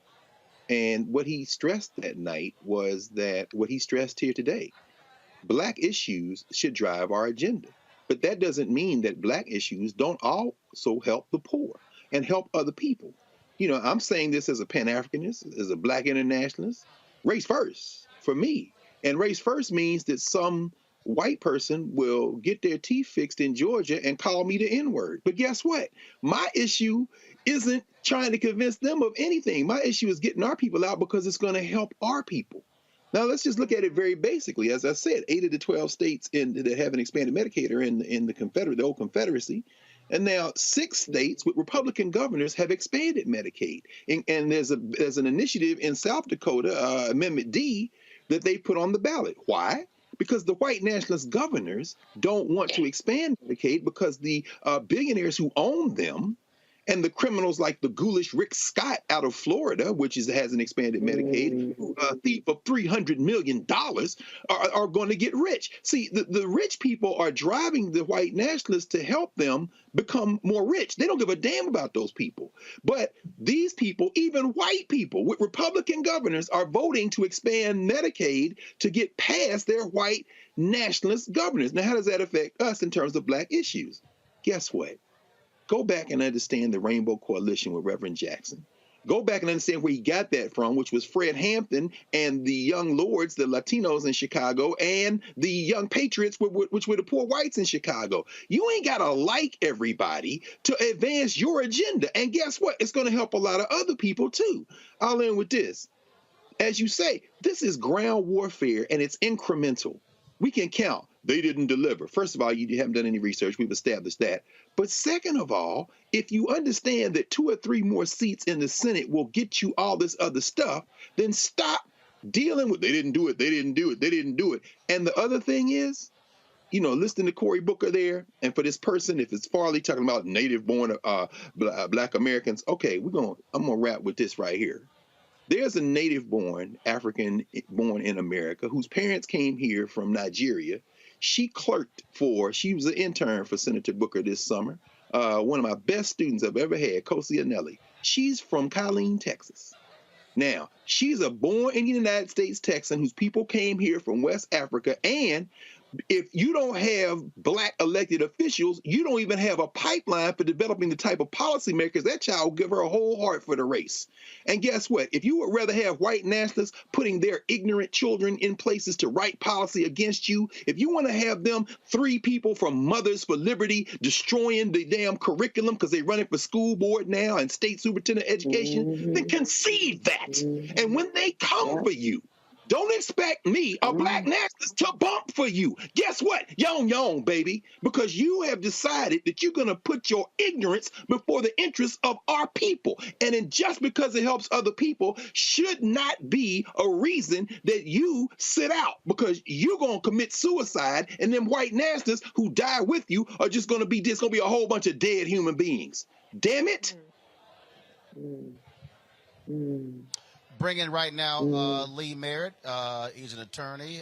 He also ran during the Democratic primary for Texas Attorney General. He's here at the event here. Lee, glad to see you. One of the things that we have been talking about is, again, trying to get people to understand that you can't say you care about all of these issues, but then you don't vote. You can't say, we want to see criminal justice reform and act as if the votes are not there to get the George Floyd Justice Act passed in the Senate, but then say, I'm not going to vote. That's right. I mean, again, whining about something and not voting gets you nothing. That's right. And I think the common mistake, the common argument that I hear from people who are not voters, they say, well, voting doesn't matter. It doesn't impact. It's like, okay. But they want to see a policy change. We can agree on the common ground that you can't only vote. And you can't only vote in the national elections, but voting is a huge part of it if you actually expect to get anything done. Well, but the thing is, what I keep saying is, you can't say, I want to see a policy change, but not change the politician. That's right. The root word of both is poly. That's right. Right. And you know, you and I have talked about some of the families that I represent, some of the cases that we that I've come to represent. And a lot of people say both of them or Ahmaud or any of those cases. They say, well, how's voting going to change the outcome in that case? And like I said, voting has to be a key part of it. But it can't be the only thing. But then again, of course, if you want to see long-term systemic change, you have to not only vote for a politician, but then hold them accountable to the policy, right? Well, here's a perfect example. I mean, we are here in Tarrant County, which is where Fort Worth is. We're here in Arlington. And if you think about Crystal Mason, if you don't have the punk-ass district attorney, that's right, who keeps prosecuting her, then she's not being threatened going to jail. That's right. That's right. If you don't have John Cruzo as the DA in Dallas, well, certain things don't happen when it comes to prosecuting cops. Yeah, both of them killer walks. So to say again, voting doesn't matter. That's a perfect example of what happens when you put DAs in place. That's right. Who are more than likely going to be aligned with how we think and how we operate. And that's the other thing I really want to emphasize for people who are voting in this midterm election is that there's so many races down ballot that will change, what day-to-day life looks like in Tarrant County. You know, here we have two Tarrant County candidates, Deborah Peoples, who's running for Tarrant County judge. And after COVID, and we saw how powerful those county judges are. And the county judge, who was the judge over the whole county. The whole county. Right? Well, billions of dollars. Could completely change the culture. And I'm glad you mentioned the money because so many young black men specifically come to me and say, well, it's not going to impact my pockets. Yes, sir, it will. When you think about redlining, when you think about the commissioner's court and where the money, who gets the grants, who gets those things, it all comes to these local elections, the commissioner races, the county judges, and people are only looking, I mean, if we're lucky, they get excited about the Senate, but mostly they're only looking at the presidential race, and that's just not enough. Right, and so I think that's one of the reasons why this event is taking place. Again, trying to encourage people. It's one more day left for early voting here in Texas, and the reality is, and I saw the story the other day, and I keep saying this, here in Texas, whites are the minority in Texas. That's right. Latinos, African Americans, and Asians represent a majority of the population of Texas, yet 60% of all the ballots cast in Texas are by white voters. That's right. So they're the minority, but they're casting the majority of the ballots. They vote outside of their weight, and as a result, they get to run these far-right policies that don't reflect the population in Texas. Texas has changed so dramatically over the last 10 years. I got here in the last 10 years. The population has grown over 20% in that time, and it's mostly progressively minded individuals. We need those people to show up to the polls, and we need the base that exists here. This is the reason I ran for Attorney General, is because when I looked at the raw numbers, I said, oh, I'm not just running for fun. We can actually win this. And that race is still very important. We have a criminal, Ken Paxton, in the Attorney General's office. You have Rochelle Garza running for Attorney General. Isn't he indicted? An indicted criminal, been indicted for the last 5 years, and it's First of all, what the hell is taking so long? First of all, if you've been indicted for 5 years, can we go to court? We start talking about local judges and local. So that's in Collin County, which is a conservative area of DFW, and his friends are the ones who are delaying that case indefinitely. And so until we change those leaders, and the Collin County DA is up for re-election at this point. So again, it goes back to what you emphasized earlier, how important it is to vote and vote in these local races. All right, Lee, we surely appreciate it, man. Thanks a lot. Appreciate you, bro. All right, thanks a bunch. Folks, again, we try, and we're walking through this, trying to get people to understand why these things matter. Joining us right now is Elisa Simmons. She's also running for Tarrant County Commissioner's Court. Elisa, come on. That's right. We live. You got to move. Get the microphone right there. All right, how you doing? Good. How are you? Good. One of the things we were talking, we were discussing with Lee. I had Senator Cory Booker on earlier, and the thing we kept talking about was down ballot. And what often happens when it comes to elections, again, it's always big numbers high, but then as you go down, numbers get lower and lower and lower. Yes. When the reality is, the people who are running lower and lower and lower have a more direct impact on folks' lives than the folks at the top. That's right. It's funny. I was a little late because the polls are super crowded. The lines here are long. And so people are coming to vote for Beto or Abbott, right? And so it's easier for me at the polls to get votes. I said, hey, I'm Elisa Simmons running for Tarrant County Commissioner. And they go, what's that do? They don't know. And so if you explain it to them. Except when they're driving on a bad road. Yes. In the county, and they're like, why is this this bumpy ass road, county roads? That's right. Or the sand trucks hadn't quite gotten out when the ice hits. That's county. That's county. I'll have a roads and bridges crew, a whole maintenance crew of 20-something people. And so they're looking for somebody to cuss out. Yes. And you're like, okay, that's kind of why you should be voting. That's right. Because you have access to me. I've been your NAACP president here for 10 years. I've already been fighting for you. And county commissioners court takes care of, they approve all the county's contracts. So when you have a commissioners court that is equitable, balanced, then more of our businesses have the opportunity to get work with the county. So lots of things that people need to be concerned about in their own footprint. Don't worry so much about what's happening nationally. Vote down the ballot from Beto to the bottom is what I like to say. I've seen the numbers, and again, the black number should be a heck of a lot better in Tarrant County. And so, sure, early voting ends tomorrow. What is your strategy between now and Tuesday to get black folks in Tarrant County to turn out? People do not understand the importance of a ground game. And so what my campaign has been doing, thank goodness we got the endorsement of TOP, Black Top, Texas Organizing Project, United Fort Worth, the Labor Council. So those organizations have been canvassing, going door to door for 9-10 weeks now. So canvassing, having paid poll greeters and volunteers at the door, and phone calling and texting, phone banking and texting. Those are the things you've got to touch people. Yep. I'm not a big mail fanatic.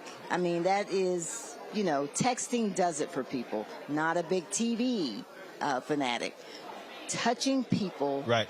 That does it. So that's what we've been doing. Okay. All right. Well, look, you got a busy day tomorrow, and of course, busy next 4 days. Yes. We surely appreciate it. Good luck. Thank you so much. I appreciate it. Thank you very much. We're going to be chatting with, in a little moment here. State Representative Jasmine Crockett is also running for Congress. Do I have one more break? Control room, do I have one more break? I think I do. So y'all let me know. And just send me a text to let me know. Let's do this here. I'm going to go to a quick break. I'm going to come right back. And then I'm going to get final thoughts from my panel. Then I'm going to do a couple more interviews here at the Texas Rangers Golf Club here in Arlington, Texas, where y'all can see the folks. Ivy, do this here. Let's turn that camera around. You get a sense of people who are here. So they got free food, free drink.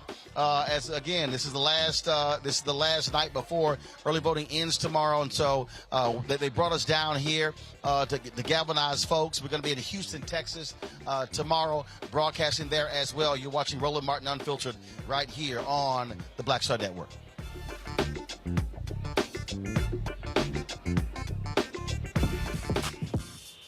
When we invest in ourselves, our glow, our vision, our vibe, we all shine. Together, we are black beyond measure. Know your voting rights. If you are unsure where to vote or don't know if your polling location has changed, call or text 1-866-OUR-VOTE. For more information, call or text 1-866-OUR-VOTE. When we invest in ourselves, we all shine. Together, we are black beyond measure. We've got to stand up. Republicans are banning abortion rights, tearing down democracy, blocking progress. But when Democrats stand together, we win.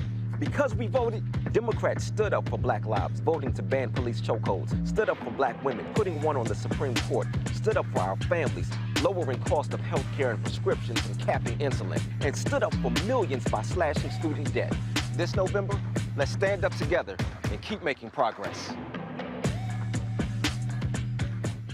I'm Angie Stone. Hi, I'm Teresa Griffin. Oh, Roland. Hey, Roland, I am so disappointed that you are not here, first of all. Where's our dance? It's like we get a dance in every time I see you. And so now you're not here for me to dance with, sir. You and your ascot. I need it. I need that in my life right now. Okay, I love you, Roland. What's up? I'm Lance Gross, and you're watching Roland Martin Unfiltered.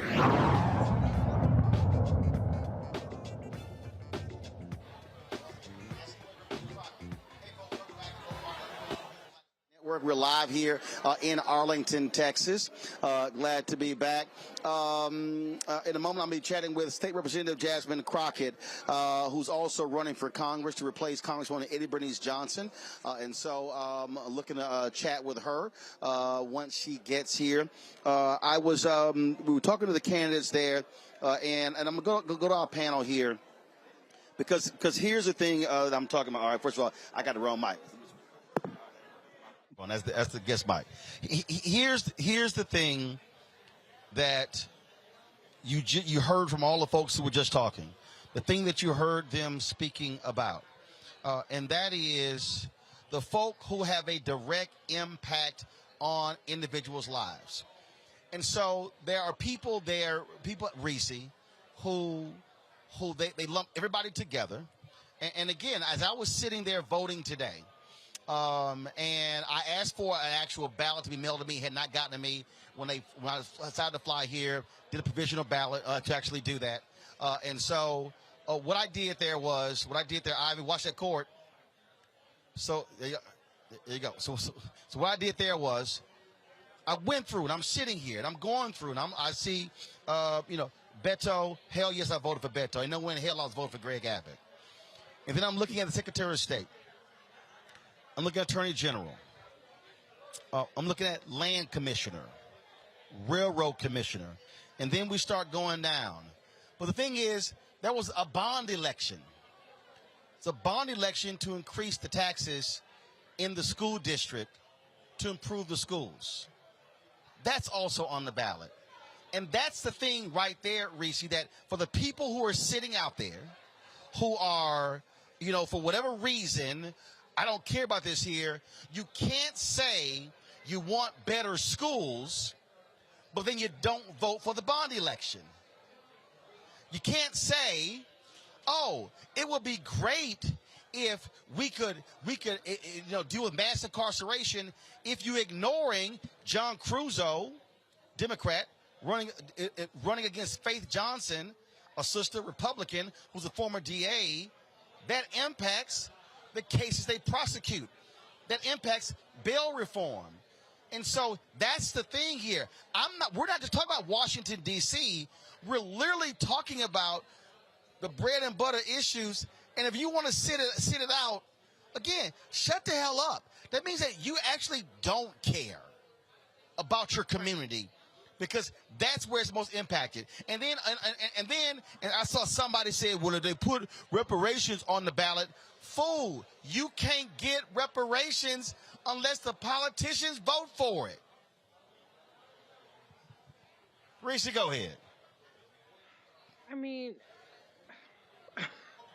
if you don't care, just say that. Don't waste everybody's time. Just be like, I'm not voting, I'm never voting, kiss my ass. And then we can say, well, you can kiss our ass too. And then we can move on to a person who can actually be reasoned with. Because the reality is that when you look at the ballot, there are constitutional amendments. Slavery is on the ballot in, I believe, 13 states.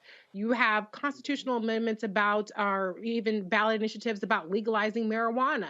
If your concern is about criminal justice reform, there are all kind of, ballot initiatives about that. In Florida, they allowed felons to get the rights to restore to vote, which Ron DeSantis essentially blocked by implementing a felon poll tax of sorts. And so every kind of facet of how you can influence your government in one sitting, just one time, every couple of years, is on that ballot, and you need to be engaged in that. There are some people that just go, like for instance, they vote in presidential elections and they leave the rest of it blank. Don't leave your ballots blank. Pay attention to the judges, pay attention to the sheriffs, pay attention to the damn recorder of the wheels and shit like that on your ballot. It's all kind of stuff on your ballot. The education board. If you pay attention to what's happening there, really you should have been paying attention to the primaries. So then now when you go into this time, it should be easier to vote because you didn't already voted for the people in the primaries.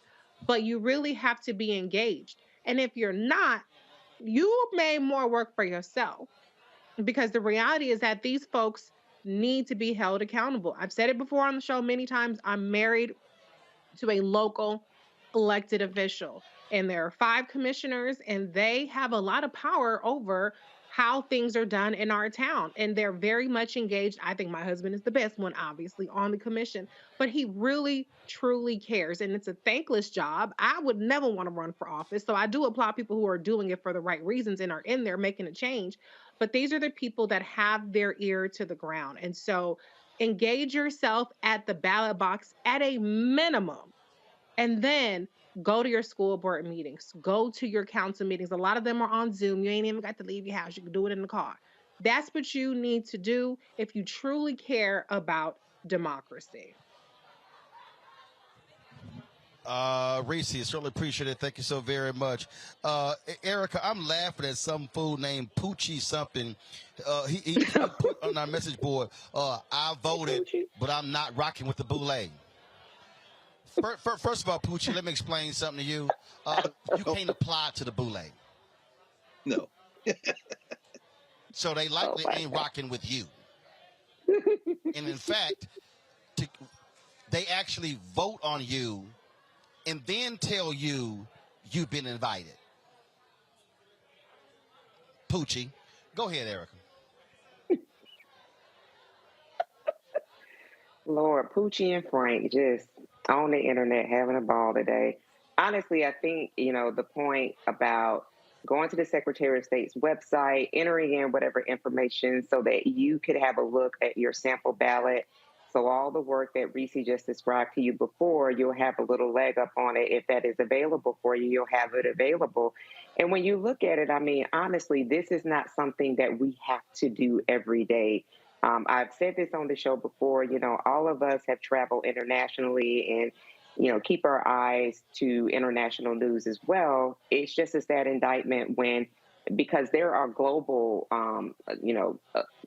there's global political unrest happening. But when we just look to see that there are more people that know about what's happening with the politics dealing with our particular country, and in some instances on our state legislature, they know that as well, that it really is an indictment that we cannot continue to just relax as democracy continues to be broken down.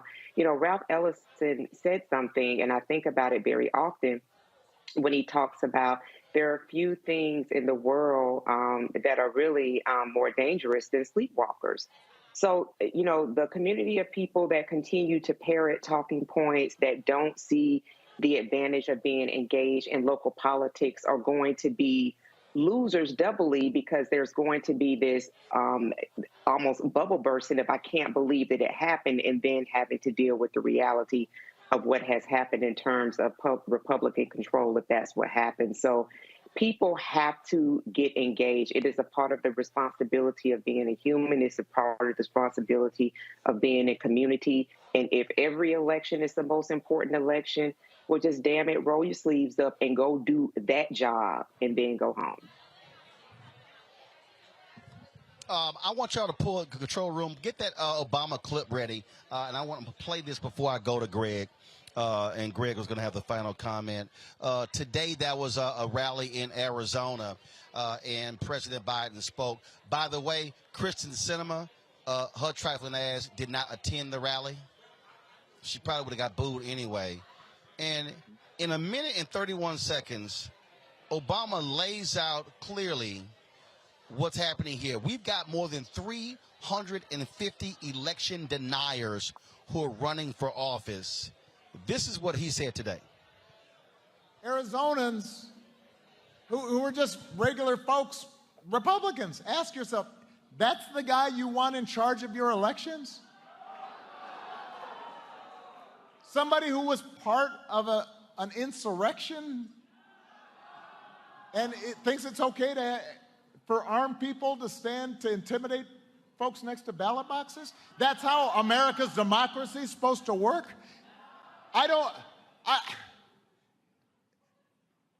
Doesn't that override party labels?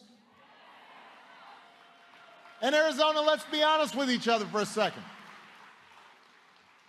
I know folks out there, including Republicans, may be thinking there's no way somebody like that's actually going to get elected. You may think that's too extreme for Arizona, but we've seen folks can win if we don't do our part. And if you've got election deniers serving as your governor, as your senator, as your secretary of state, as your attorney general, then democracy as we know it may not survive in Arizona. That's not an exaggeration. That is a fact.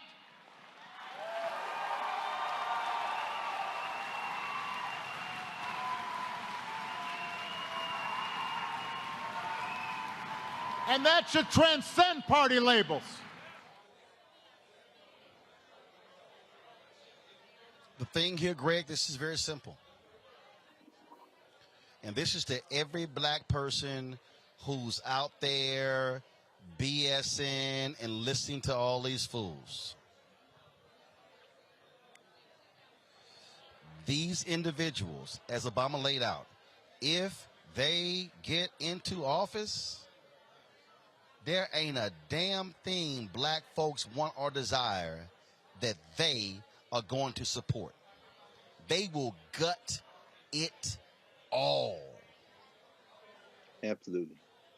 Absolutely. I mean, it's no surprise that Kristen Sinema, who is a wholly owned subsidiary of her billionaire masters, wasn't there. We look at Arizona, where it's a very close race for the United States Senate. And a lot of those folks who are running Democrat are trying to run on local issues and bread and butter issues, and they're trying to stay out of this national conversation. But the simple fact of the matter is the United States, which isn't a nation, but a country full of a lot of different interests, the only national identity that this country has ever come close to having is white nationalism. And that is what the white nationalist party, the Republican Party, is running on. And you look at the state houses of the 19 Republican candidates for governor, the number one issue they're running on is school choice, then parental rights, and then safety, then critical race theory, then restricting trans students. All of that, in other words, they're running on fear. They're running on ginning up this white nationalist identity. Now, in contrast, the Democratic Party candidates for governor, their number one issue is increasing public school funding, followed by raising teacher pay, followed by mental health for students, followed by addressing the teacher shortages. Now, let's just contrast those two things. Now, unfortunately, the 44th president of the United States, President Obama, is the problem. Why? He could have literally, by adopting what used to be a Republican plan out of Massachusetts called Romney Care, expanded far beyond the health care, expanded protections even wider, had it not been for the Supreme Court, who 10 years ago blocked the forcing the states to expand Medicaid. But I'm saying that to say that the reason I say he's the problem is because it doesn't matter what comes out of his mouth. It could have been Franklin Roosevelt. He's black. And that is the unifying message of the white nationalist party against the blacks. And so local elections, as you've been talking about, at the state house level, you've got an organized gang called I call a white nationalist party, who don't have to campaign door to door. The only way you're going to beat those people is to turn out your people by paying attention, organizing, get out door to door, and guess what? The time for all of that is just about over. It's going to be about turnout now. And as you say, Roland, I mean, if you want to see what happens next, Erica, you said it, sis. If you want to see what happens next, you wake up next Wednesday morning. And then, you know, when we're over at Howard having this conversation, it's going to be a very different kind of conversation that we're going to have, because that conversation is going to have to come down to how we're going to protect ourselves from the replay of the redemption era after Reconstruction in the United States. Look, folks, as Greg just laid out, there is history here. There is history here. And see, I'm not going to go back to the 1800s. I'm not going to go back to the 1920s and 30s, 40s and 50s, 60s and 70s. I'm going to go back 2010. 2008. Folks were excited. Obama, 44th President of the United States. Inauguration, January 2009. What happens November 2010? The very coalition that elected Obama president doesn't show up. That's right. November 2010. Who was enthusiastic? Tea Party. Who was excited? Who was pissed off? Who was angry? The Republicans. What ended up happening? Democrats lose significant seats. They lose the House. They lose the Senate. They'd already lost the Massachusetts seat of the Senator Ted Kennedy. Scott Brown wins that seat. And so what do Republicans do? Let me remind everybody who's watching me, what do Republicans do when they win state legislatures? And let me say it again, folks. They did not just win the House. They won state legislatures that were split. Democrats control one, they control the other. They win both. They win governor's mansions. And what do they then begin to do? They begin to say absolutely not to Medicaid expansion after the Affordable Care Act had been passed. They begin to put into place voter ID laws. They begin to cut polling locations. That led to massive lines. They begin to file lawsuits against various voting laws across the country. They then begin to target college campuses, removing early voting locations from those college campuses. They then begin to target education. Then they begin to attack multiculturalism. That later morphs into critical race theory. And so everything that you have seen Republicans do over the past 12 years emanated from the election of Obama, his inauguration, and then them getting the keyword control in the November midterm elections. So I'm not going to go back a long way. You can think back 12 years ago to how the politics in this country changed when a black man was sitting in the Oval Office.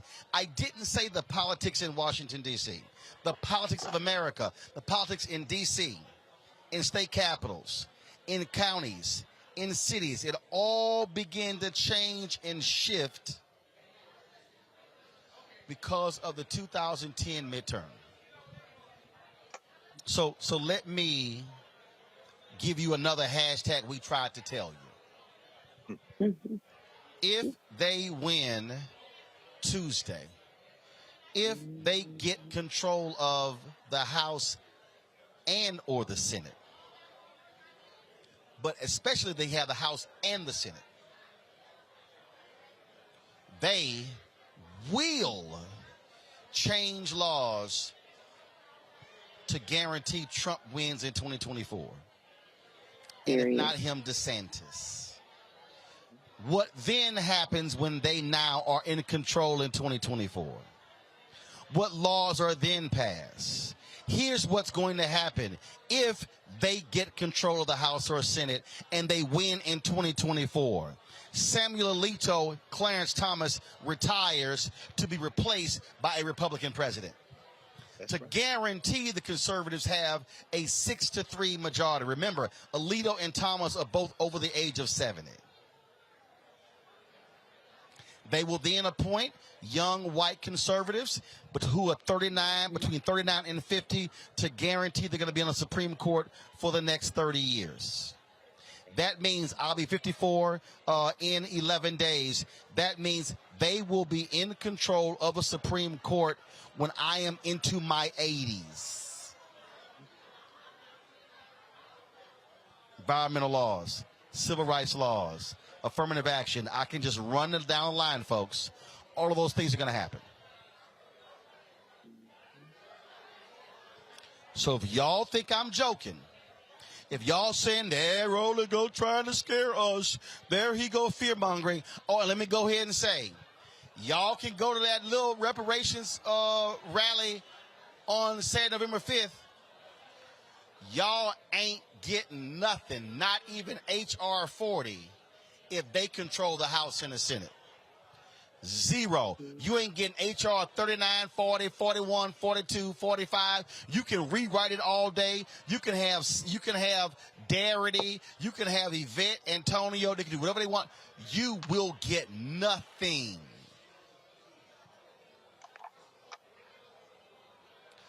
Because not one Republican even remotely supports reparations. Then what y'all gonna tweet about? Oh, and lastly, you ain't getting nothing black specific. But by all means, don't vote and see what happens. If you're white, black, Latino, Asian, African American, if you're a progressive, if you actually care about the future of America for your children, you better defeat every single MAGA-loving Republican who's on the ballot. Sir. Yeah. Because they don't have any love for us. And vote like your ancestors died for. Zoom it out. Zoom it out. Amen. I wore the shirt for a reason. That's it. Greg, I appreciate it. Erica, I appreciate it. Tomorrow, folks, we're going to be live from Houston. He got this fool, Rob Morrow, hashtag Roland Hates Reparations. Now, Rob, I'm just not dumb like you. I understand politics. And you can't get nothing unless the politicians vote for it. Which means that the politicians who want to return your phone call win. You ain't getting nothing, Rob. All you gonna get is some linen out their pocket.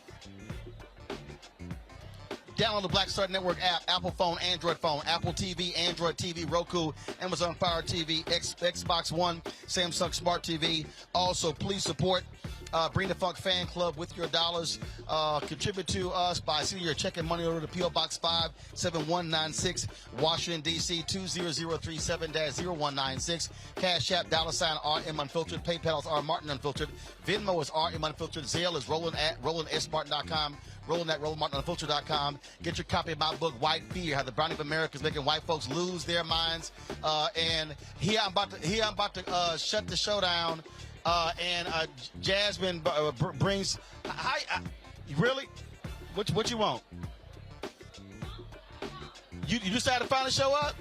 I'm literally about to end the show. Come on, get over here. I'm about to end the show. Like literally, grab the microphone. Like I'm about to shut it down. They were like, she gonna be in 5 minutes. Then there's 5 more minutes.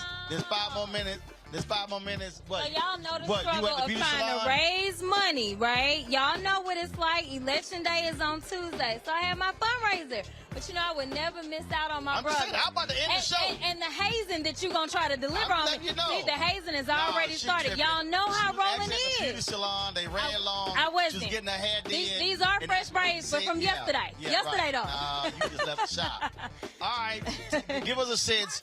I've been looking at numbers. They need to be a lot better here in Tarrant County. Yeah. No, overall, in the state of Texas, we're struggling. So not just Tarrant County. Our numbers are down. I was trying to figure out why our numbers down. And one of the things that I realized, Roland, was in our last midterm, Trump was in office. And there was a lot of people that said, wait a minute. We should have showed up because things went a little wrong. And so without having that face, people aren't as motivated. But to me, they ain't got the face, but the policies are still there. The policies, and now there are more faces. You're absolutely right, and that's the thing though. But we get motivated when I can look at somebody and say, "Oh, that's the villain." But let me tell you something. These policies are hurting us way worse. I mean, the fact that my predecessor, because I'm claiming it, Tuesday, y'all be on the lookout. Your girl is trying to finish this race. But she swore into the Texas House 50 years ago come January. And when she swore in with a woman by the name of Sarah Weddington. Sarah Weddington was one of the attorneys on the Roe v. Wade case, because Roe v. Wade came out of Dallas, Texas. And so here it is, after serving in public service and giving her all for the last 50 years, when she went in, there was more progress being made back then than what we have right now. And so to me, that should be enough. And the people that don't understand that that's just the beginning. If you think you safe, maybe because you don't have a uterus, I got news for you. They coming for you too. So it's a matter of stopping this regression, and that should be the motivator, but it's not enough. Well, look, what I'm looking at is, I don't understand how folks could not be voting in Texas when you got Governor Greg Abbott who let people die because of the grid with the storm. He's done nothing when it comes. Texas has had more mass shootings than any other state. We had Uvalde, El Paso, you had Santa Fe, and we can go on and on. He's done nothing. No, nothing. And he can't blame anybody else. Actually, he has done a lot. Oh, no. He's done a lot. Yeah, a lot of wrong done stuff. nothing to fix the problem. Exactly. And then, so then you have that idiot Dan Patrick, lieutenant governor. And they can't try to blame Democrats. No. But Republicans control statewide offices, the House, and the Senate. Absolutely. And so that's been enough motivation. People say, no, get those bums out of office. Yeah. Oh, and don't forget Paxton. We have an attorney general that has been under felony indictment for 7 years. Felony indictment. Now, I don't know about you, but most people, I don't see them sitting there and their case just pending and hanging and no conviction after 7 years. They usually try to lock us up faster rather than later. But nevertheless, you know what? I know that we're disappointed with the numbers, but let me give a few shout outs specifically to Tarrant County. Tarrant County is the third largest county in the state of Texas. You got Harris County, where Houston is number 1. Dallas County is number 2. Tarrant County is number 3. Tarrant County is actually outvoting Dallas County right now. I've never seen that happen. So while we're not excited about the numbers, Tarrant is doing something. But let me tell you, it takes us as black folk. We're the ones that have continually had to save democracy and put every single battle on our backs. And so I need us to show up. That's what I need us to do. Because guess what? They always come for us first. We will be the first ones hurting. So I need you to show up, call your mama, call your sister, call your granny, call your auntie. Make sure you show up and you vote, because it is going to be on us. We're the ones that have the lead in our water. We're the ones that schools are behind. We're the ones that are always getting the least. And so we need to make sure, regardless of what anybody else does, we show up and we make our voices heard. All right. I think they hurt you. They hurt you. They hurt you. See you. Jasmine, we appreciate it. Thanks a lot. All right, then. All right, folks. Listen, the band's about to get strike up here, and so we're about to sign off. I appreciate everybody who participated today. I want to thank the Communication Workers for America for bringing us in. We're going to be in Houston tomorrow. Yo, Trey, where are we at tomorrow? Well, I know that. I know it. Oh, we'll be at Yates. Okay. No, where am I doing the show from? This is it, Soul Food Cafe? That's where I'm doing the show from. All right, so if y'all in H-Town, tomorrow I'll be doing the show from This Is It Soul Food Cafe, 5 to 7 during the show, of course, but we'll also be having our GOTV event. So again, let everybody know in Houston, This Is It Cafe will be broadcasting live tomorrow from H-Town. So I'll stay here tonight, and then we'll go on the road to Houston in the morning. Folks, that's it. I'll see y'all tomorrow right here on Roland Martin Unfiltered on the Black Star Network, live from Texas. Holla!